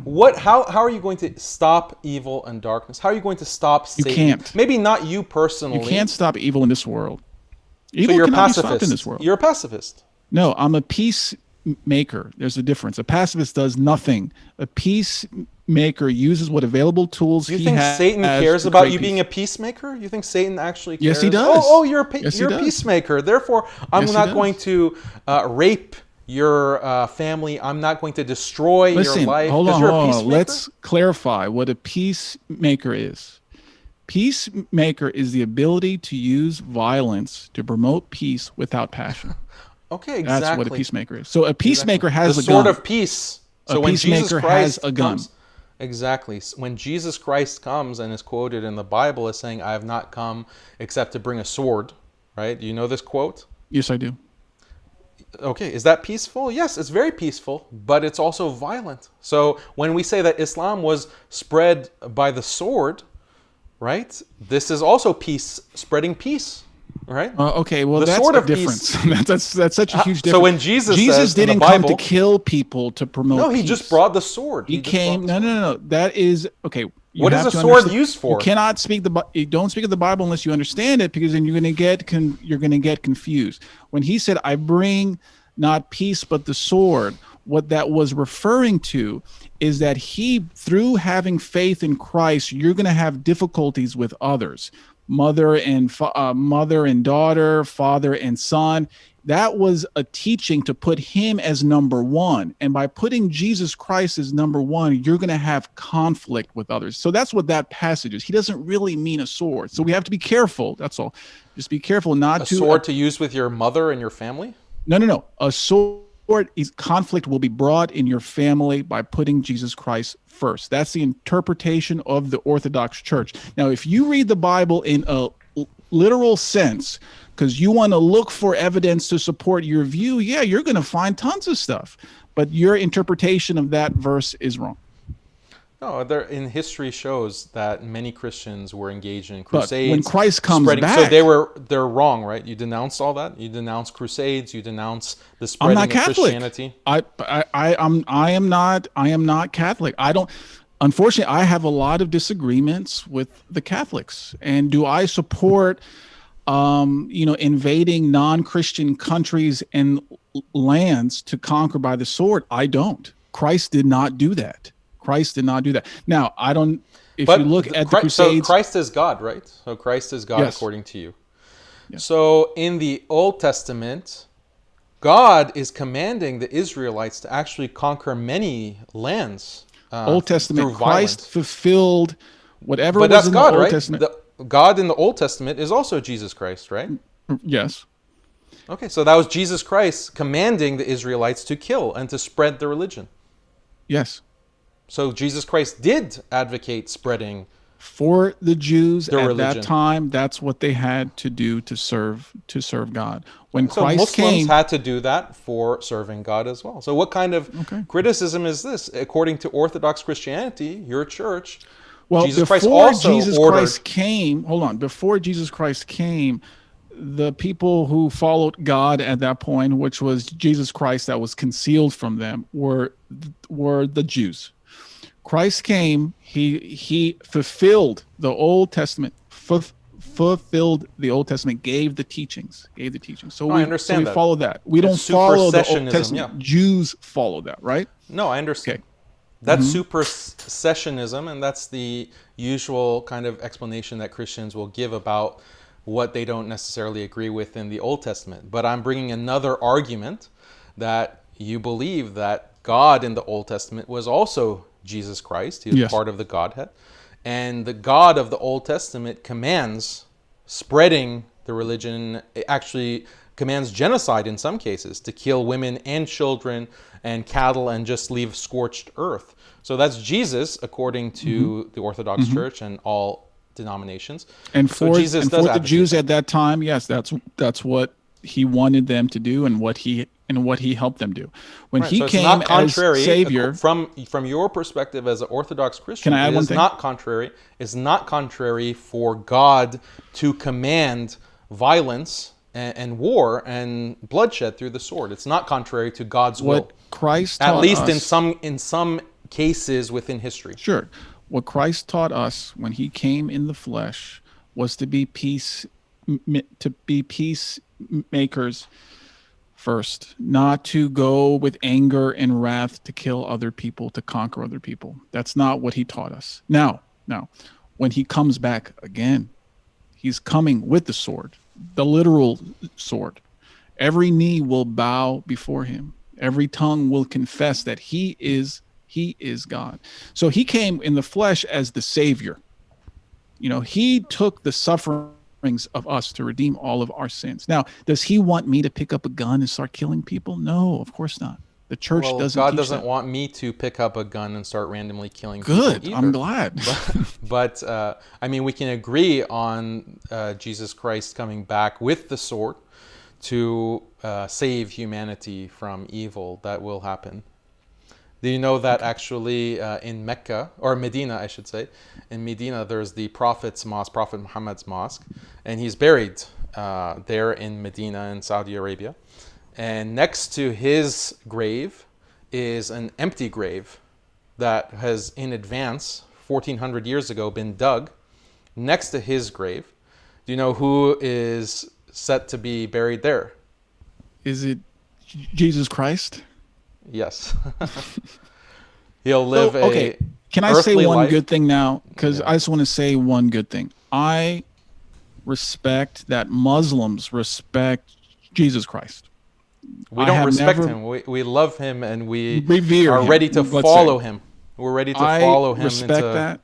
That, for good or for bad, is more common ground than some lukewarm and lapsed Christians here. Yes, some Muslims hold a higher position for Jesus Christ than some of these gay Christians. Yeah. So this is why I know our conversation today, we went back and forth a bit, but again, I'm never going to be angry at Muslims. I don't know what God's plan is. I don't know why some people are Muslim, why I turned out the way I have, why I am in the Orthodox Church. I don't know. I can't explain it to you. I've tried. But I trust in God's plan that everyone who wants to be saved, who chooses God, will be saved. Now, I don't know how it's going to work. I don't know how Muslims go to heaven. To me, from what I learned in the Orthodox Church, it's a hard path to get there because you're not using the direct teachings of Christ. I don't know. It's not my business.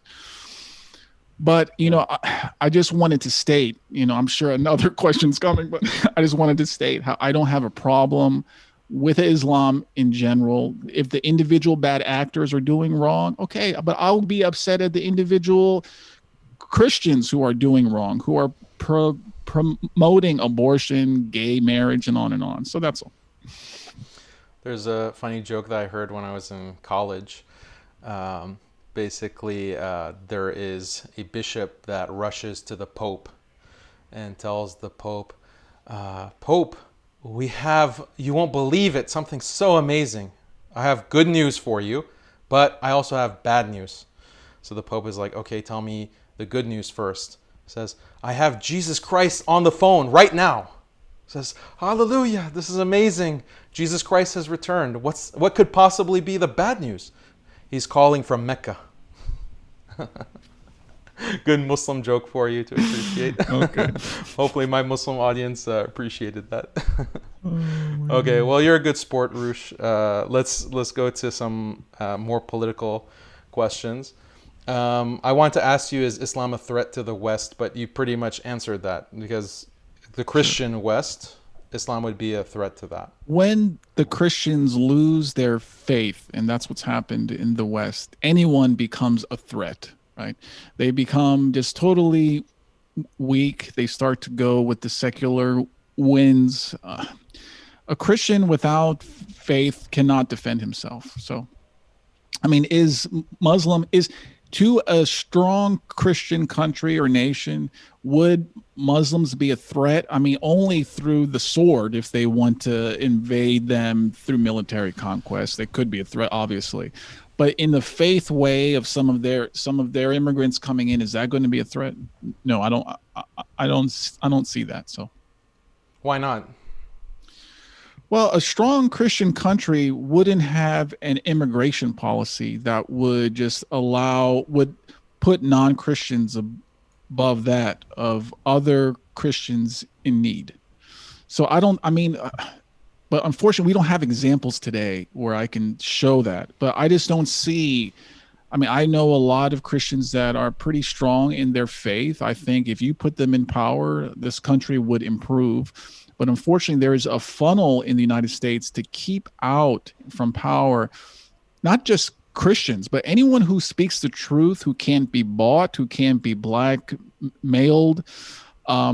Everyone at the top in this country is so perverted and sick and corruptible that it's almost like if they have a shred of dignity, a shred of wanting to serve God, they won't be up there. So when you say, well, it's not right that these Christian leaders are bombing them, well, and I hate to use the argument, well, they're not real Christians, but they are just not. I mean, they're basically low-key worshipers of Satan.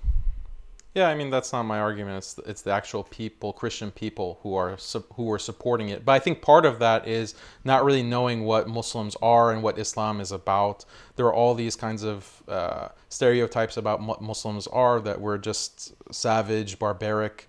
But I think maybe you know, or you can attest that Muslims share a lot of these traditional values that are being lost. We definitely disavow any kind of fornication, extramarital sex, abortion. We want big families. We want a strong community that includes neighbors who aren't Muslim, and really valuing your neighbors and supporting your neighbors is a big part of what being Muslim is about. But again, like I said, I don't necessarily support Muslims coming to the U.S. Because it poses a threat to their faith. But for I don't know Muslims, why they would want to. I mean, really, there's economically is the big motivating factor. Even that is getting tougher and tougher too. But Yeah. Anyway, I don't even have to say, if I had power, and then I could say, oh, I don't want immigrants from this country to come in, then that opinion means something. But I don't have any power, so I don't know why anyone would get mad at me. But yeah. So if you actually, this is a good point. You were put in charge, the undisputed King Roosh. Okay. And yes.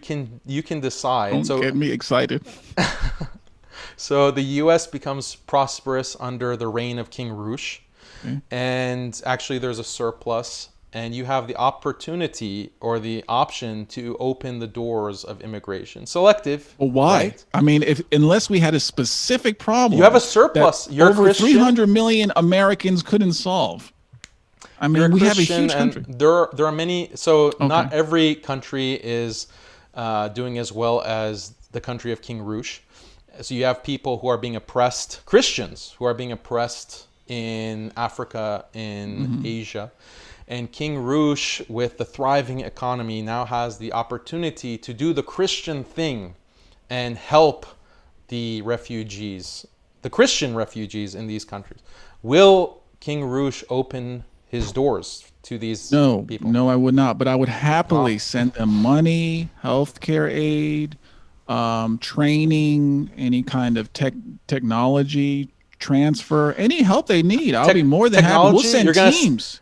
You're We'll gonna send a send. smartphone to some poor African I'm gonna Christian send who is them Instagram. That's gonna he save. needs. No, They need infrastructure. They need help. factories, They whatever they need real want. help. Yeah, I'll. Oh, I would help them 100%. But how is bringing maybe smart people, bringing people, letting them leave their country? How does it help that Oh, I country didn't know. anyway? I It didn't doesn't. know that Jesus Christ cared about the smart people only, the smart Christians only. No, I know you know what I am referring to. The brain drain. Once brain drain starts, that country starts to circle the toilet bowl. So why would I accelerate the decline of a country by Well, allowing these people to come over? the whole No, scenario if was your that the country has country a is problem, destroyed. The country is destroyed because of civil war. Okay, so well, they don't I'll have a help country. fix it. You can't King send Roosh will aid fix because it. No, I will send aid. I'll send oh, you're gonna people who invade. can You're gonna build that send country army. up. You're gonna I'm going to send do what China military does to force. Africa. So, no, I would first help them rebuild, like the Marshall Plan after World War II. We didn't have to bring all the Europeans over. That Europe was wrecked, destroyed, utterly destroyed. We didn't have to bring anyone. I don't think we brought a lot. I mean, there was one little group of people who came over a lot, but anyway, so we'll just rebuild. We did it before. King Roosh will do it again. Okay, so that sounds like a major redistribution of wealth to the third world under If King we Roosh. have a King Roosh is surplus, a socialist. if we have a surplus, which we will have, we're going to have so much wealth and prosperity, we won't know what to do with the money. Let's go help this Christian country and so on. You're gonna get so tired of winning under King Roosh. So okay, uh, here's another Can I question say a for you. comment? Okay, Sure. I'm going to ask, and I think some of your people are going to get mad. Can you say, I mean, how is a Muslim helping their country if their country is doing bad and they get up and leave to come to the West? How are they helping their own country? Oh, my country's bad, economy is bad, our ruler is bad. We got bombed out by the US a couple of years ago. I'm pretty smart. I want a successful career. I'm going to get up, take my family and leave. And once I get to the West and I have some comfort, finally, I have, air conditioning, heating, internet, all that stuff. I'm going to bring all my family and kind of drain my country of the best and the brightest. And that's going to help. Like, how does that help Muslims if we encourage them to leave their countries? Doesn't that damage the country in the long term? I agree with some countries that's a big problem, like with Iran. Like, I don't want my cousins and family necessarily. One is the religious reason, right? But with Muslims, if you're in a stable country and you are educated, you're smart, then stay and try to make the Muslim countries better and stronger. But in a lot of Muslim countries, they've just been so destroyed. Like they can't, like a person at that point is not thinking about, oh, I want to worry about the future of my country. They're thinking about, I need to live. Like I'm about to die. Half of my family has been wiped out. So at that point, it's just I need to be somewhere where I can survive and I'm not in constant threat of being blown up, literally.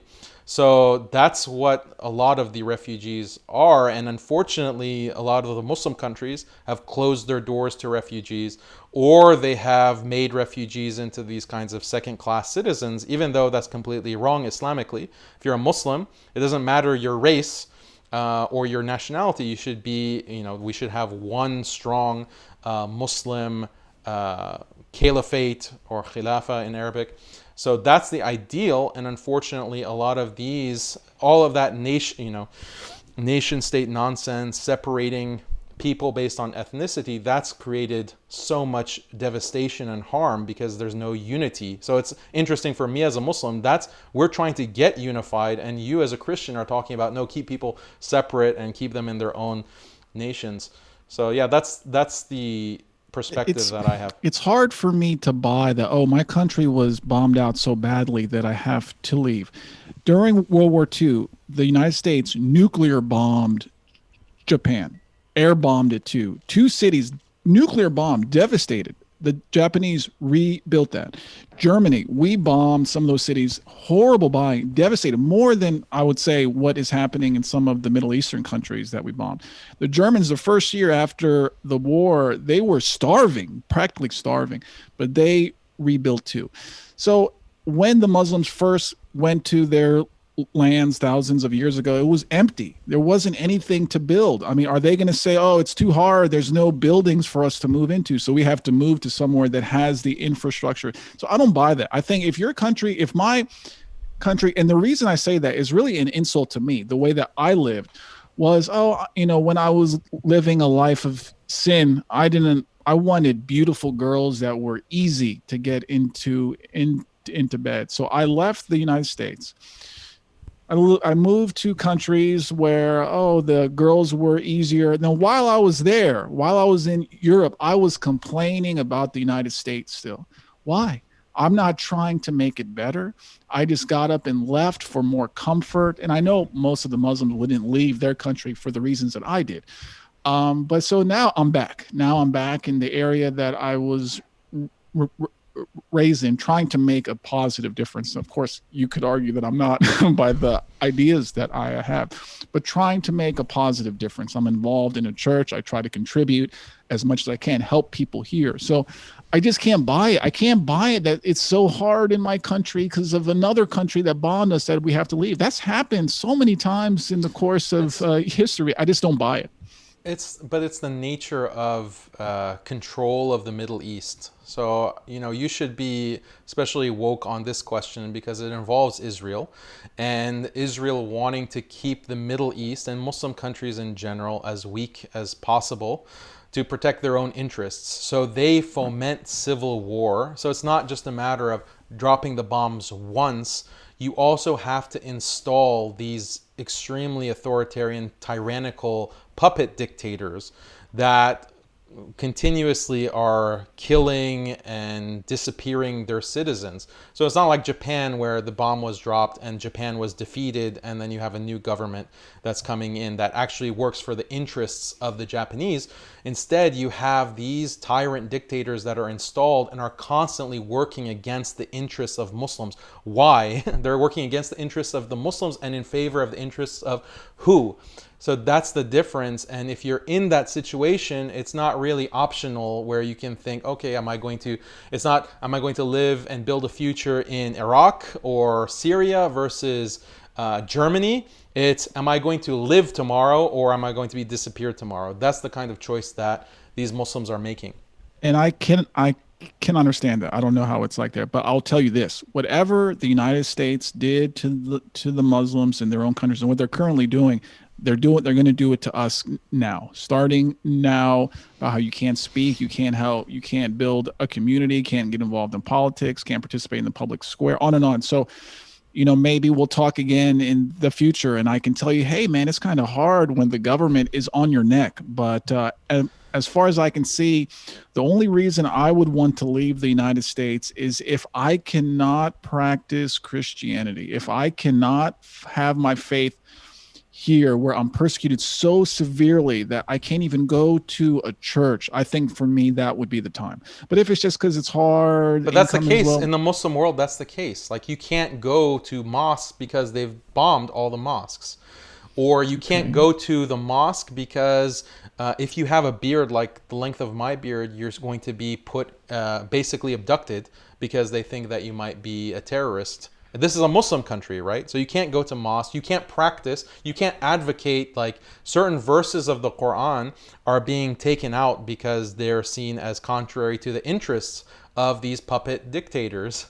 So it is religious persecution. So are you saying that Muslims are being persecuted in the Muslim countries, and to get away from the persecution, they have to move to the countries that bomb them.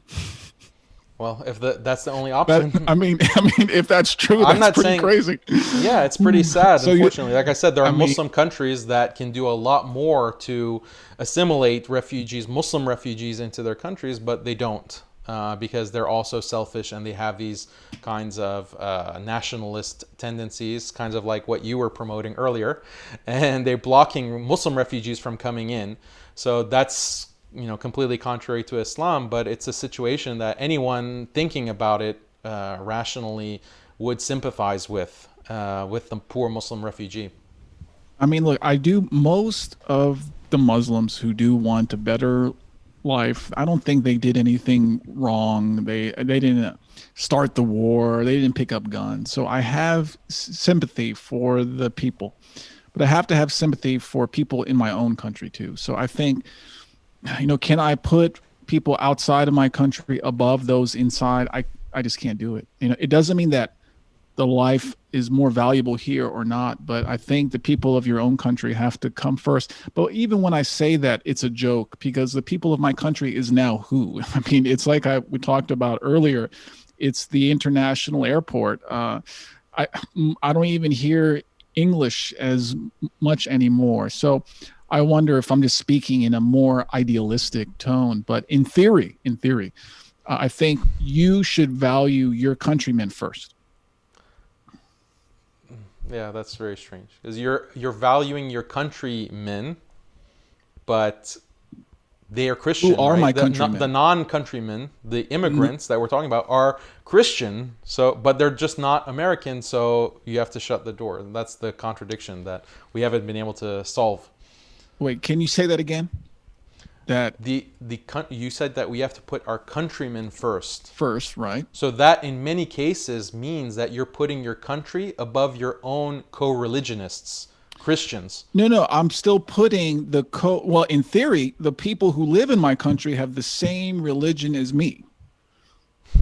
In theory. Right. But Right, but those immigrants also have the same religion as you. okay, but if the new immigrants cause hardship for the ones in this country, then I have to really consider, is this a good But idea? that's what But we weren't charity is talking all about that. about. That's what Right. That's why I anytime you send the open money your over door. there. That's why I send them the smartphones.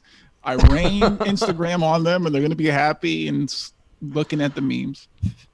Okay, fine. Just joke to get out of the conflict. That's fine. No, I'll I'm let just. you. I mean, listen. I mean, you're creating. It's like the you're on a train track, and on one side there's two people that are on the track, and on the other there's 10. Which pulley do you? It's kind of like these hypotheticals, but we don't have this. We're trying to import Christians into the United States who were bombed by the United States. We don't have that in There order are to help them. all, We don't have all of that. these We people have. coming from Honduras. Is Honduras, right, or Guatemala? These South We American have. countries Let's that bring. the U.S. is bombing. That the U.S. is not bombing, but intervening in and creating these puppet coups, basically, that are happening in these banana republics in South America. Those are Christians. They Okay, want to but come when in did that from the happen? southern border. In the Okay, past, very but they're recently. not bringing them in because they are a Christian people. They don't. Forget I mean, about they happen to why. be Christian, but Forget they're about bringing them why. in to hurt the people who are currently here. But they happen to be Christian, and that's fine. I mean, hey, that's better than not. But thing is, we're not doing this. We're not bringing immigrants in out of a humanitarian issue, moral responsibility. If we were doing that, our argument would be a little bit different. But we're not doing that. We're bringing them What do in you mean we? as a You keep using we as we. sorry, we as in the powers of the United States, the That's people not at the you, top. right? Right. What you're advocating. The What people you're who control advocating. this country are bringing them in to destroy me, not in the killing sense, but to marginalize me, my speech. They're trying to bring me down while putting them up. If you live in the United States, you know what I am talking about. You are scared to get banned from, say, this channel or that. Well, it's like that, but on a grander scale. Yeah, I don't understand. Like you said that it's Muslims coming and immigrating. That poses a threat because they're not Christian. So fine, let's Yes. concede that and say there are Christians coming. So how are they posing a threat to you If you want to make see, you have because to they fall are back on the elevated. racial No, no, argument. no, because they're elevated above me. Because of them, they are used as a pretext to make me financially destitute by flooding the labor market. They are limiting my speech. Those are the two most important ones. So, I mean, they're not used that they come here and we can hold hands and go to church. They don't even speak English. So, but anyway, That's the argument that I made that point. I think the argument that leftists have a hard time addressing is to make it about wages. That you're bringing people into the country who are going to accept a far lower wage, and that undermines the workers of the nation. So how is that in favor of class unity, and the working class has to fight the capitalist overlords who are flooding cheap labor into a country and undermining the working class? So leftists have a hard time with that kind of argument because they want to be against the capitalist power structure, institutionalized racial structure, but they also want to be pro-immigrant, but those things are fundamentally at odds if you factor in the cost of labor, that the immigrants that are coming in are willing to take much lower wages. That completely undermines an entire middle class and working class. That's why I like to think my views are more consistent than people on the left. Well, I don't know about that, but maybe you're both equally inconsistent. But we're not going to solve it in this conversation. Not. So I'll let that one go. Yeah, that's fine. we I don't have to win everything, or try to anyway.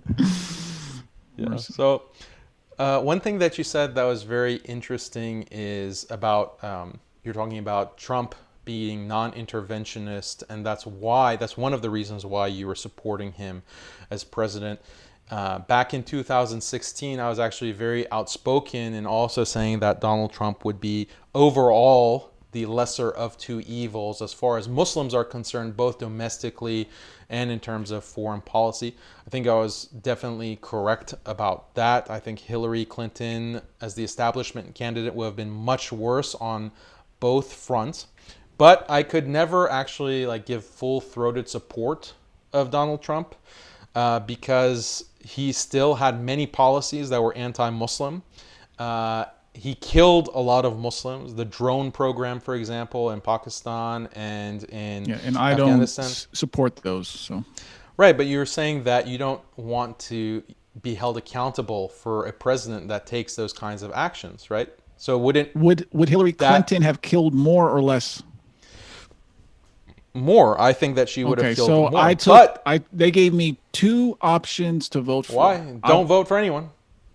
And now I learned that's what I'm going to have to do. But anyway, I voted for the guy who promised to kill less people, and he did. So what more do you want me to do? I don't have power. So my power is to vote what I thought it was.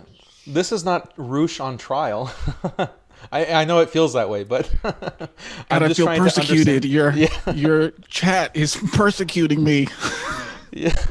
Are you following the chat? I'm not looking at the chat at all. Once in a while I look, but I can ask you, there was something I saw in the chat. It said Roosh is shaitan. What does that mean? Shaitan, Satan. You're the great Satan, I guess, according to them. I'm just kidding. Tell everyone I knew what that word meant. I was just making a joke. Okay. But someone actually did say that. Oh, they really said that. Okay. That's interesting. Ooh. I don't agree with that, by the way. Okay, great. I don't think you're a Satan. So I'm not shaitan. No, but some of your racist views are satanic. What does that mean? You're dividing humanity. You're dividing humanity. Do you know the history of that word? Who made that word? Who was the first person to use that word? Satan? The word Satan or racism? Racist. Who invented that word? That word is used in it's called tribalism, right? Yeah, that's a word in Arabic. That word? Who invented that word? It was invented. They know who invented it. Do you know who? No, I don't know the etymology of racist. Research project. Leon Trotsky. He was the man, he was a communist who invented that word, who used it to solidify communist power that ended with the killing of 20 million people. Now, here's another fact. His name is not really Leon Trotsky. He changed it. Do you know what his name was? No. Lev Bronstein. Bronstein. Okay. That's all I'll say. So when you say, Roosh, your I don't have a racist. trailer image to flash in front of the screen.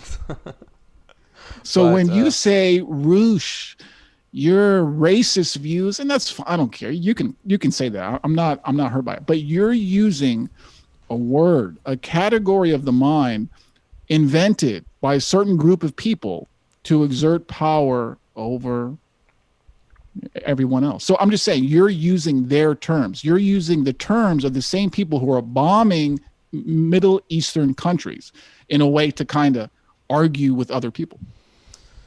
Not really, because racism, we can not use that term, but that's found in Islam, like the Islamic tradition statement of the Prophet, peace be upon him, Muhammad, that said, use the term asabiya.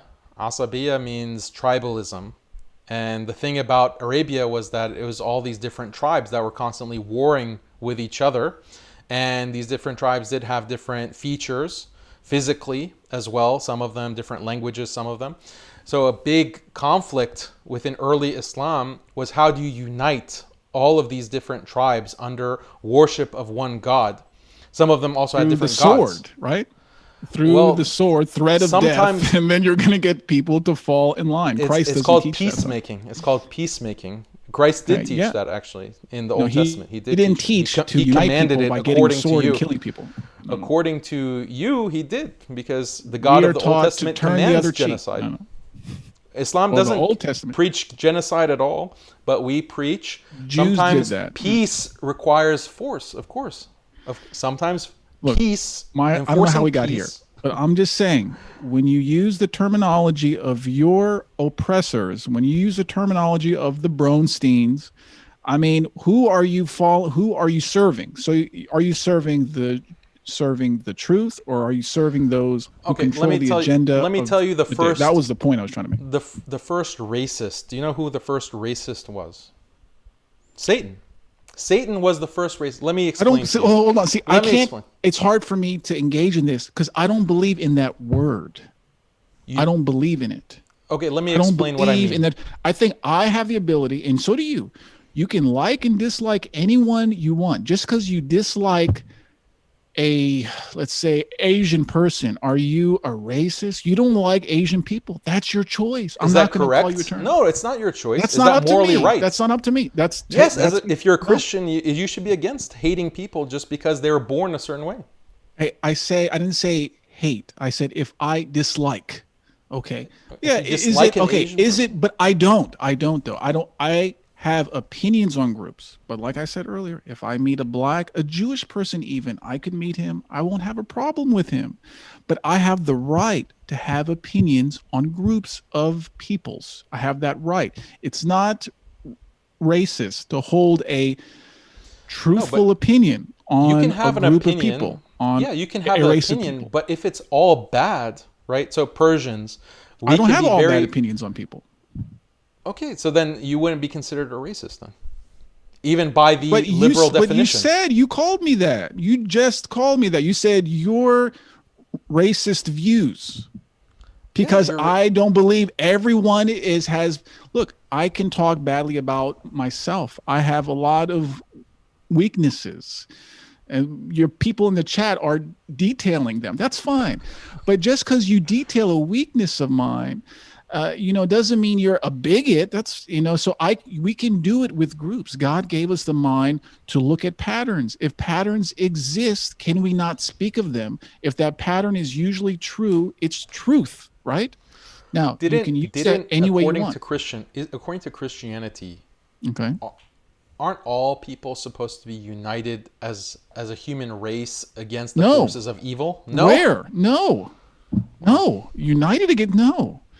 So human beings aren't, by virtue of being humans, together we're descended from Adam, right? So we are brothers and sisters in racially, Christ. or I mean, human in terms of the human Yes. species, the human race. Yeah, but Yeah. So you then, make it seem like this how are we United going to Nations defeat world order. how are we going to defeat Satan? Okay. You How are we can't. going to That's defeat God's job, darkness? But we have to strive, right? And that's what right? jihad means, right? But individually, How many watch lists is individually, this chat on? We mentioned everything. individually, we repent of our sins, we get baptized, and we serve Christ. That's what we do individually. But he doesn't call on us to organize and take over countries and defeat Satan. He doesn't call us to do that. If God wanted to defeat Satan, he could do it immediately. Immediately, he can do it right now. He could do it. But he doesn't, because it's So for there's our a spiritual nation. There's a benefit. nation. There's a nation. Okay, let's go back to the King Roosh analogy. A nation, you're King Roosh, Okay. and there's another nation where they're aborting everyone. Okay, there's no baby that can be born without because of abortion, mass abortion. Millions are dying. Is King Roosh going to intervene to save those souls? To save, well, I'm not a savior. I cannot save. You're King Roosh. You have all of these resources that No, but God, not to save in this souls. analogy, You can't has save. given you. Anyway, those You're souls saving their are already. lives. You're going to allow millions of babies to die?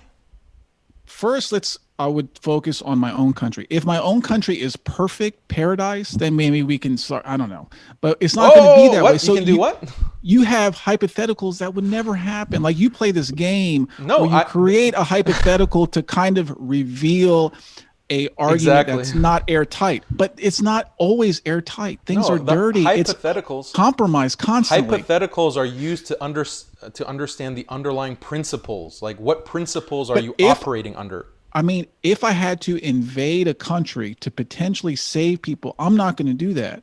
If we're a threat, we are called upon to use force in self-defense.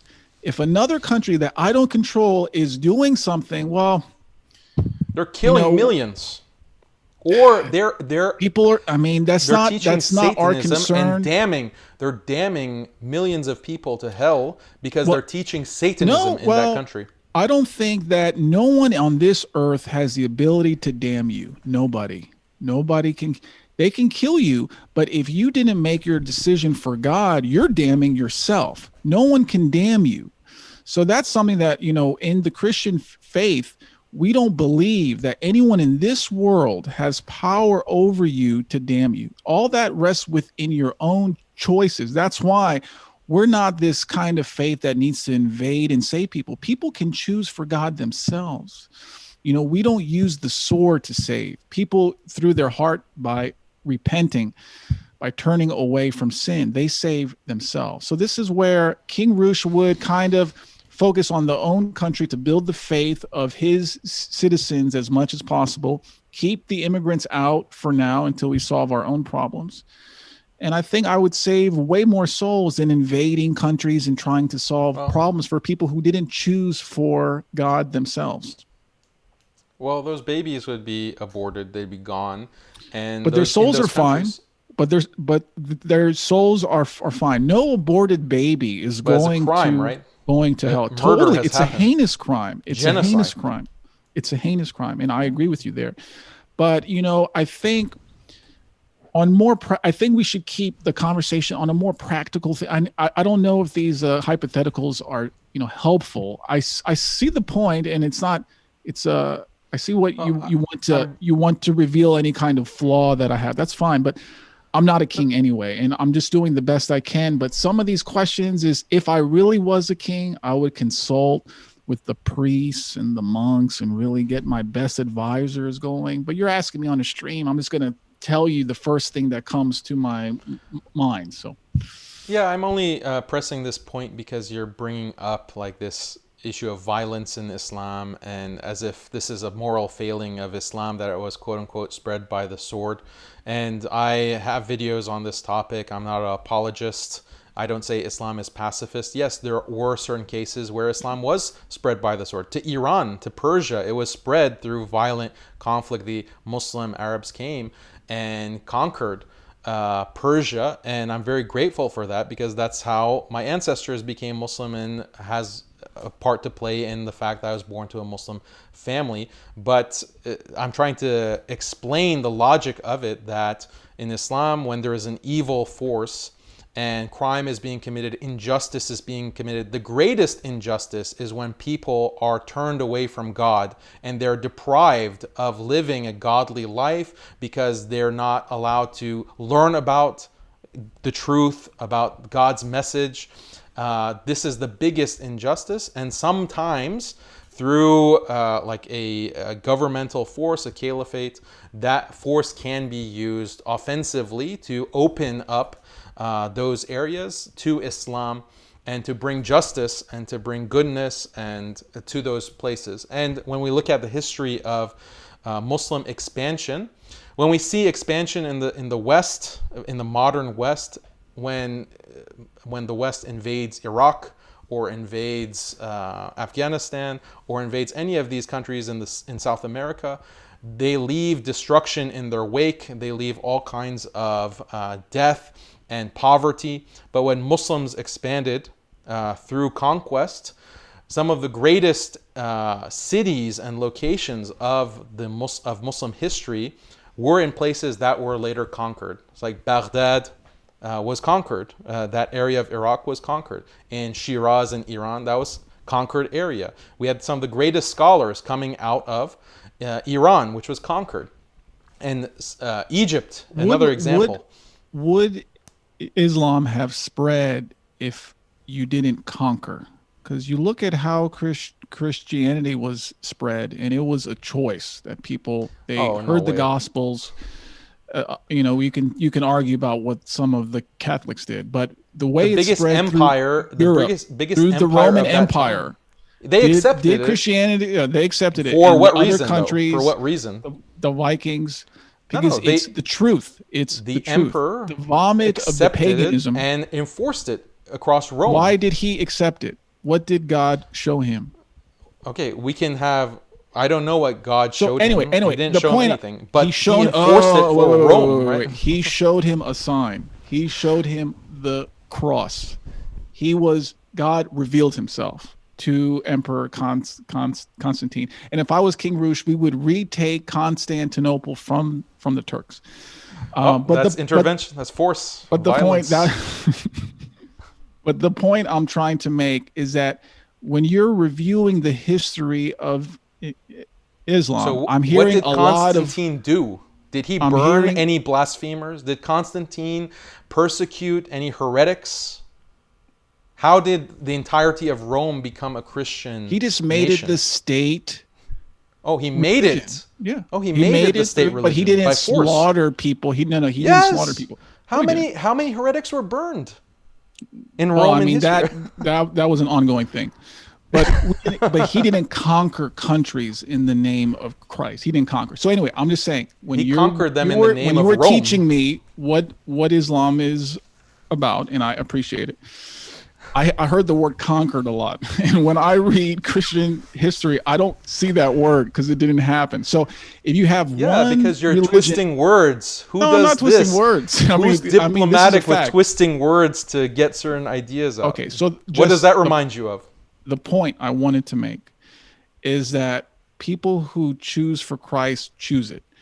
It seems like Islam got a turbo boost by people being dominated by the sword. Now that's what you're called to do. You can almost argue that Islam is the first globalist network to conquer the world. I mean, look, but I'm not here to pass a value judgment on that. I'm just saying that Christianity, we choose it. We choose it. No one puts a sword to our neck and say, you must follow. And also, if I change my mind, say, this Christianity thing, I want to go back to my vomit and sleep around again. No one's going to put a sword to my neck and say, if you leave this faith, I'm going to kill you. See, wouldn't that be better for you, actually? No, wouldn't it be for your soul? Because it's not by force. That's the point I'm trying to make. Why? Christianity is not by force. It's a choice because God wants you to choose. God doesn't want slaves. God doesn't want slaves. He doesn't need it. He doesn't need slaves. Okay, you made the initial choice. That's He fine. reveals himself to you through some way and you choose it. If you don't want to choose it, God lets you. If you want to be mired in sin, held fast in sin, then he'll let you. That's his love for us. But if you are going to put a sword to my neck and say, you're going to follow Islam or I'm going to kill you, that goes against who God is. God doesn't want slaves. He doesn't need it. Why would God need slaves? No, he wants our love, and he wants us our love by choosing him. That's what the Christian faith is.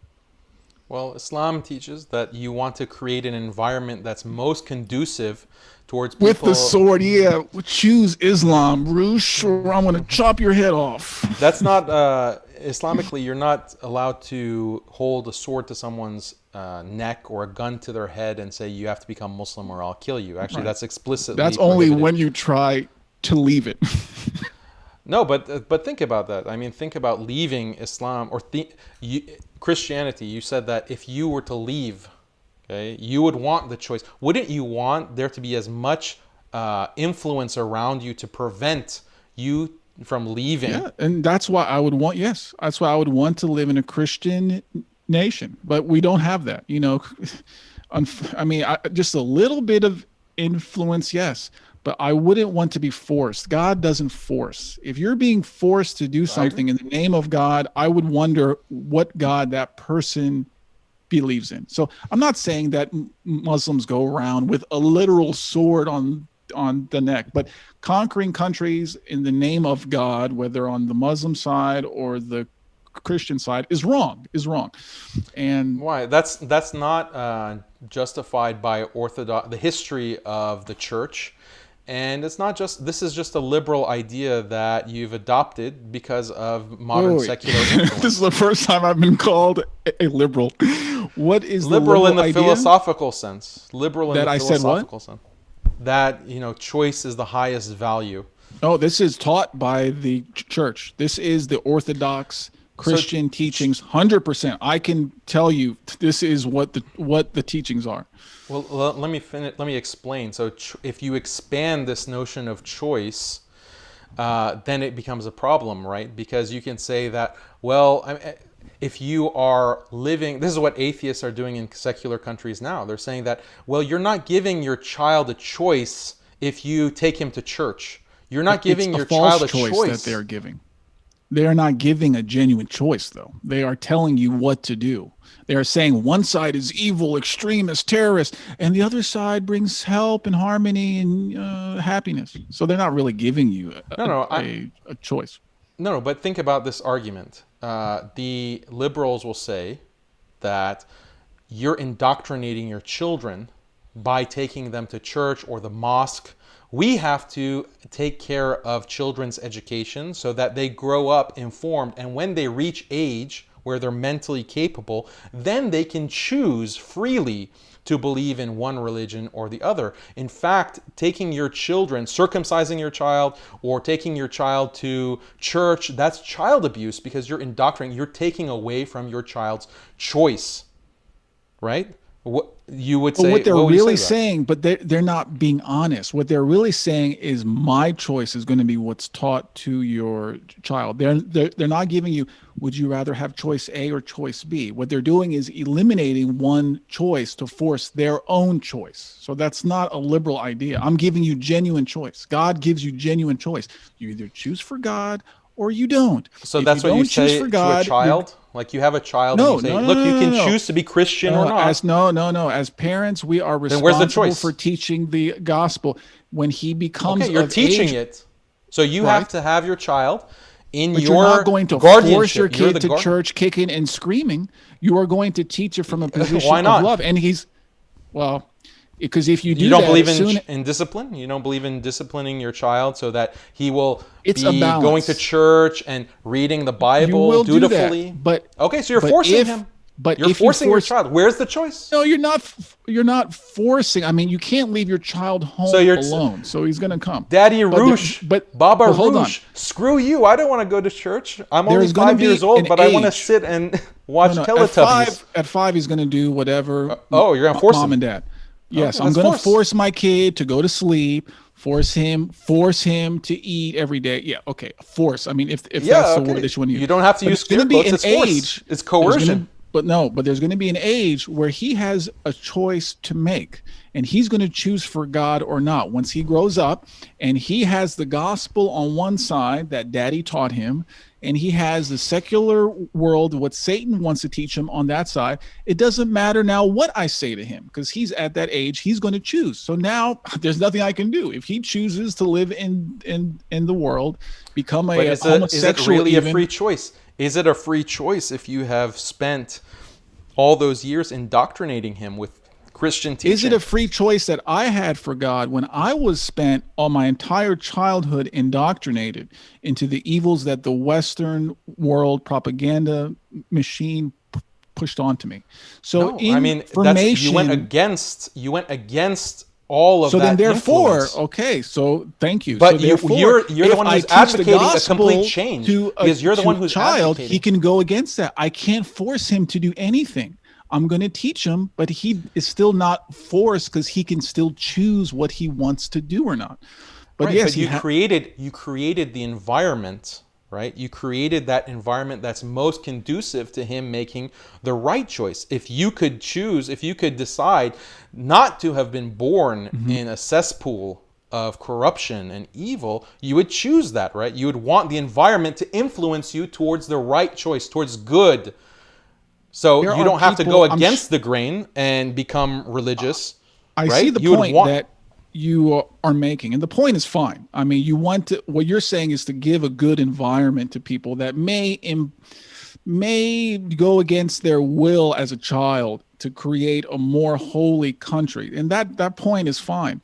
But the problem with that is that evil is going to do evil no matter how indoctrinated you were into God or whatever word you want to use. Satan, if your soul is bad, it's going to be bad. How many stories have you heard of a priest child, imam's child, who decided to go completely opposite and do tremendous evil? I'm sure you have heard of this. So it doesn't matter. They were in a conducive environment, which is healthy. And I agree. I think you should do that. I think if you have kids, you should teach them what you believe in. but That's you're common. arguing apples and oranges, like all things Um, being my, my, equal. my argument What is is that better? free will, we have free will to choose based on the information that we have learned, things we have experienced. I'm going to give my child the information that is the truth about God. Now, of course, people watching like, well, your truth is wrong. But okay, I'm going to give him the truth about God, and then my child is going to either accept it or reject it. He could reject it at a young age, could accept it at a later age. I don't know. It's not up to me. I can do the best as a parent, but that's it. I'm trying to make a deeper point I about think you're choice just and trying how to argue with me. But on well, that if you note, if I enjoyed talking to you, yeah, but it is getting late here. So we okay. may have to postpone some of the questions for part two. But if you want to wrap it up, and I'm not Okay, ending. I sure. want people in the chat to know I'm not ending it because I'm tired of his questions. No, it's just a little bit late here. Okay. Well, I'll I just mean, say I'll be honest. I don't mind an interview where people agree with me on everything. I don't mind that. But this, I don't mind either. I mean, if you can't back up what you believe, then what's the point? Then why do you believe it, right? So this is fun. no. So you Even believe though that people in your chat are really mean to me. So mean. okay, well, maybe they'll be nicer. Muslims are mean, man. Yeah. Christians are so argumentative and You so know, it's hard here to make a blanket statement, but yeah. so you're against enforcing laws against abortion. Oh, Because wait, that would be I you, am. a mother should be Can able to you choose. can you say that again? No, no, no, no, no. You're pro-choice, right? No, no, no. I'm saying using your free will to choose for good or not. But a country should not have any laws that go against Christ, what Christ he teaches. Now, you cannot, I mean, You're free this as is long kind as of, you man, this follow is Christ. like You're free like to you choose anything as long as no, you no. choose Christ. You're free to choose what you believe in. I mean, and look, you can't So some impose people that upon believe people. they really believe in killing the unborn. They really believe that. Okay, well, you're not going to Should be they be able to do forced it against their choice? In a Christian country. No, Okay. I'm talking against your choice for God. That's what I'm talking about, not your choice to harm others. No, but that's part of it, right? That's No, no, no, part no, of. no, no. It isn't. It isn't. I'm talking about your choice for God to harm others. We are called not to do that. So, I So mean, you think belief in it's pretty God, easy. so belief in God is something that is just in your heart, but shouldn't it also Mhm. manifest on your limbs? So how can you Yes, tolerate people yes. who are constantly violating I the wouldn't laws tolerate it. of God? Okay, you I would wouldn't not tolerate, tolerate it. which means you would have to force them to comply. It's not enough for them to I choose would, God in their and if heart they don't if they're going comply, to. right, and if they don't comply, they're going to get a punishment. All right, so that's coercive, that's force.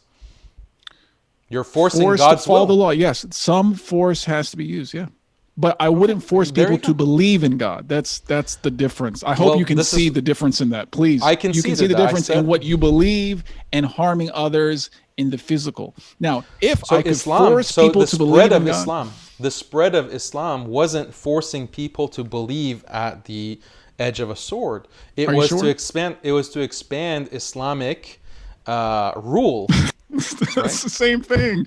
It's But not. now, It's not because people can be Christian under an Islamic state. They can be oh, and Jewish is it under going an to be Islam state. easy for them to be Christian They're going to in a be. They're Muslim going to country? be Is it easy? incentivized. They're going to be What is that word incentivized. called where they're taxed or treated unfairly compared to the Muslim country? Isn't it a word Jizya, jizya?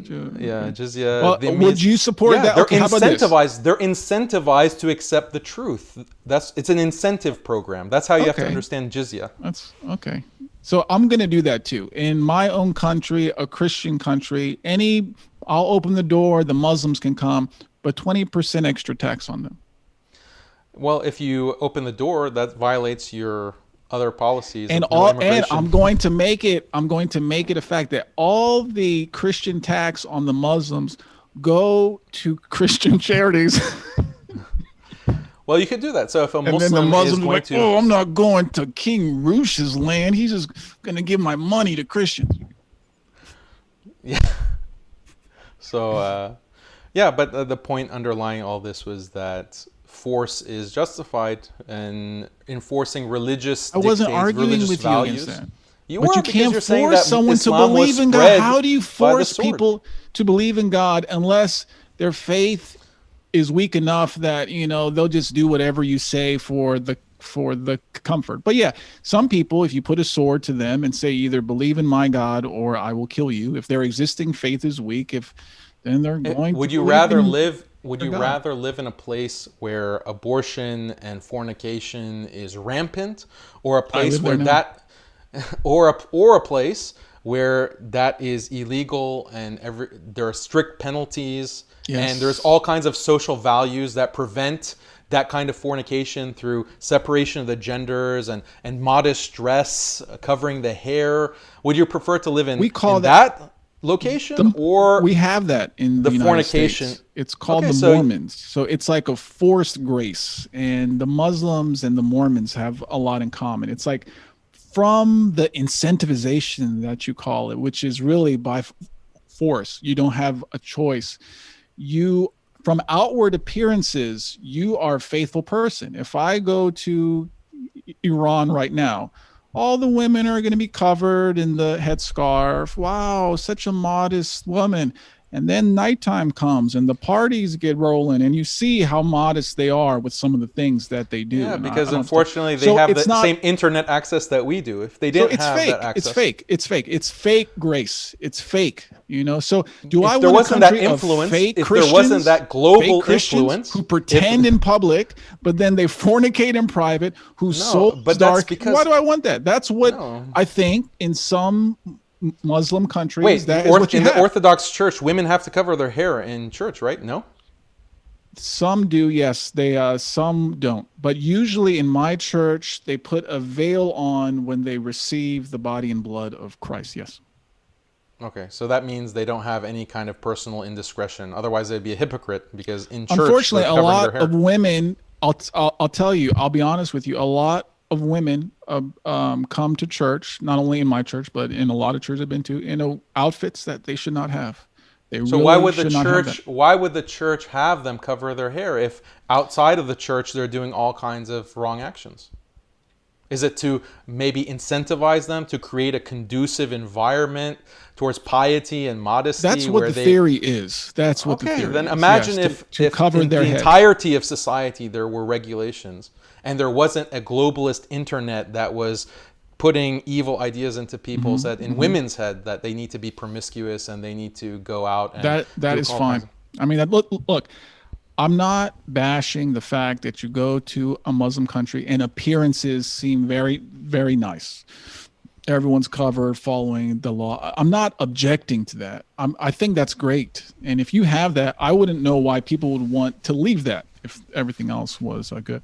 But what really matters to these people is what happens to their soul after they die. So they're modest now, and that's fine. Are they saved? Are they going to paradise after? If they are, then that's great. But if they're covering their head, you have a very, like, you can't have a simplistic understanding of faith. Like, your environment affects your faith, right? So when you go to church, you're going to feel much more devotion because of the environment. Believe it or not, like for you as a Christian. So the actions and the way that you are structured in society and the practices that are normalized and what's legal, what's illegal, that will affect your faith. So wouldn't you want an environment that is most conducive to faith? Believe it or not, I don't agree with you because of my example. I was taught nothing. I was raised in the pit of hell, secular Western hell. And while many people would argue that my faith is wrong, compared to what I was doing, compared to what I turned away from, I can't express to people who are watching how evil I was. And again, some people think that my racist comments are bad, but the evil I performed in the flesh was something else. The ability to enable tens of thousands of men to commit bodily sin was something else. It was evil, tremendously evil. Without being catechized, trained, taught nothing, zero. My mom, she baptized me. That was it. I went to church twice. And here I have what I believe and what others who follow me think is a faith that's strong, that's genuine, that's away from sin. So in theory, yes, if you're raised in a household of Christianity or Islam, and the society has the rules and so on. But the point is this: salvation is of God. It's not of you. You can raise your child in the most conducive environment, but that child grows up, and I hope not, but does some horrible things. God chooses when to save you. Then you have the choice to accept or not, regardless of how evil the place that you were raised in. I find that the more evil you are exposed to, the more you know there is this force of evil, the more likely you will turn to God in such a strong, powerful way. So while in theory, I would agree with you if it wasn't for my life experience, but no, you can be raised in hell itself. But if God wants to save you when he chooses it, you can choose him or not. No, I don't. I fundamentally disagree with that. I think that for every, like for me becoming a Muslim, or I was Muslim, but me becoming religiously devoted as a Muslim and becoming Sunni and learning my faith, for every one of me, there's 1,000 people who just fell into the cesspool and that became their life. No, so you have the to environment trust in is God's plan. Trust in God. Why are you worried if people aren't in the conducive, incentivized But environment? God gave us. God gives us a mission, and God gives us commandments to follow in this life. And part of that is to spread good, and I'm doing it too, and to encourage good, to enjoin others to do good, and to condemn wrong. Right? That's what I do. So I'm doing everything that you're telling me. That a lot of.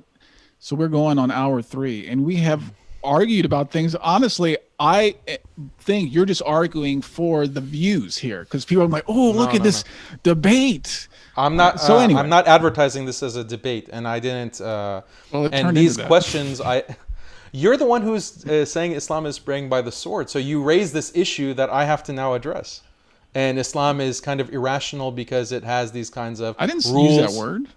You did. You said Islam I is spread said by the it's sword. a forced Violent. grace. But anyway, Yeah, but so look, don't I put this on will me. I'm only concede. addressing this because you brought it up. I will concede though. I want to be a nice person too. I will concede that when you go to a group of Muslims who follow their faith in a default way, they seem to kind of get or have a closer connection to God than if you take people and throw them into the wind and just let them choose and believe whatever they want to believe, when and how and where. So I can concede that, and a lot of men who I talk to say, man, these girls in the United States, the Christian girls, they're so bad and they sleep around. Should I marry a Muslim? Because from the outside appearances, a default woman who is Muslim, whose family raised her in that, will not have 100 partners, right? So I can see that. But at the same time, are the Muslims who by default are more, moral? What's the internal state of their soul? Hopefully it's good and they don't have any problems. They will go to heaven after this life.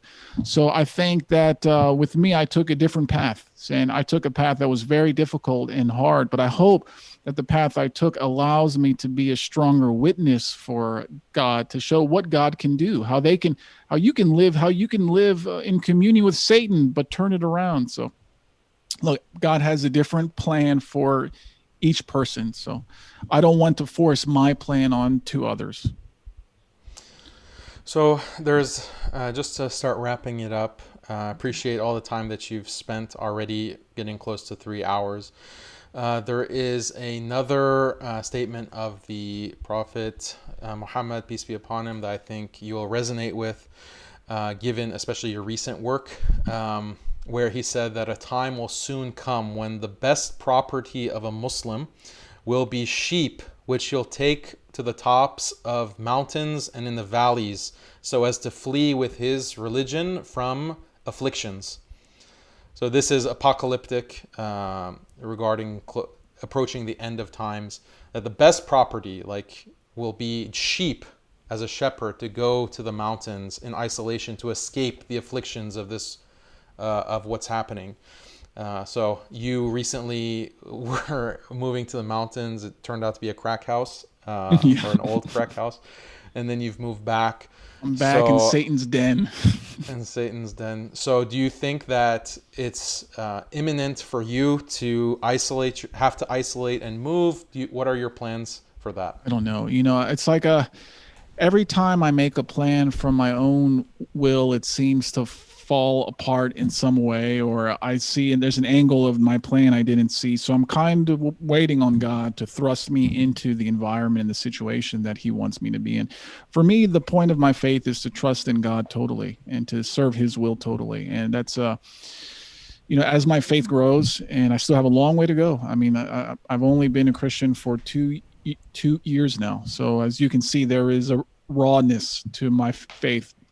And it's just to serve God in a way that brings people to him. And if there is even a Muslim that is watching, that I at least maybe help inspire them to serve their God stronger, I think I did my job. I mean, if I can serve as the witness, then that's fine. That sounds good. And then I guess to close, there is one other narration of the Prophet that I want to share with you, peace be upon him. And this is something that I take pride in as a Persian. But he said that if faith were on Pleiades, this is constellation, stars, if faith were on this constellation, then men among these people would reach it. And the Prophet patted one of his companions named Salman. And Salman is very interesting because he was a Persian whose father was a fire worshiper, Zoroastrian.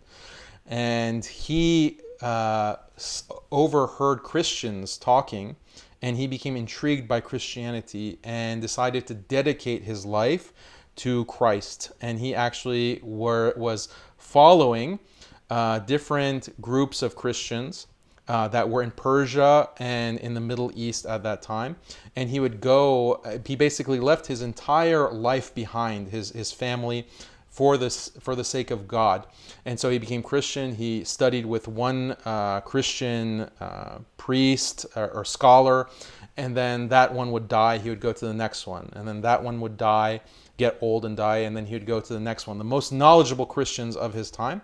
And then finally, at the last, one of the Christian preachers that he went to study and learn from, a very elderly scholar, he was about to die. And then Salman asked him, where do I go after you die to learn Christianity? Who's the most knowledgeable after you?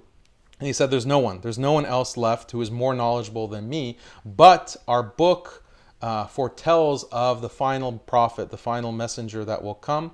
And he will be in this location in the south, in Arabia. And so go seek that final messenger. And so that's what Salman did. It's a very long story, but he was enslaved basically when he got into Arabia as like a Persian slave. But then he was finally able to find that final messenger, the Prophet Muhammad, peace be upon him, and he became Muslim. So that was his journey, and because of this, he was known as a seeker of truth. He came from far away, and because of his love of God and wanting to seek the truth, it led him to Christianity, and then it led him to the final prophet. And then the prophet said about him that even like he represents not only himself as a Persian, Salman, but his entire people as Persians. They have this kind of attitude that they want to seek the truth. They're constantly searching for what is correct, what is right. And so this is what the Prophet Muhammad, who is Arab, he's not Persian, he's Arab, saying this about Salman. This is the character of his people. So that's something that I'm Persian, and that resonated with me. It's probably the only thing that I really value about being Persian is that statement from the Prophet, peace be upon him. But I just wanted to share that with you for whatever it's worth. Okay. Yeah, I mean, me, unfortunately, I wasn't really taught. My dad is Persian. My mom is Armenian. They didn't teach me their culture. They thought being American was great, and unfortunately, they didn't know they were tossing their son to the wolves, and the wolves got at me for a long time. But I'm glad that I've been able to turn that around, and it seems like maybe you had to turn around from the secular ways too. So, may God be with us both. Yeah, may God guide us, and we wish the best for you, Roosh, and guidance. I think I speak for myself and other Muslims as well, all of our watchers. I hope they weren't too mean to you, and hopefully this video won't get banned. Yeah, hopefully not. Yeah. Okay, thank you so much, Roosh. I'm going to wish everyone farewell.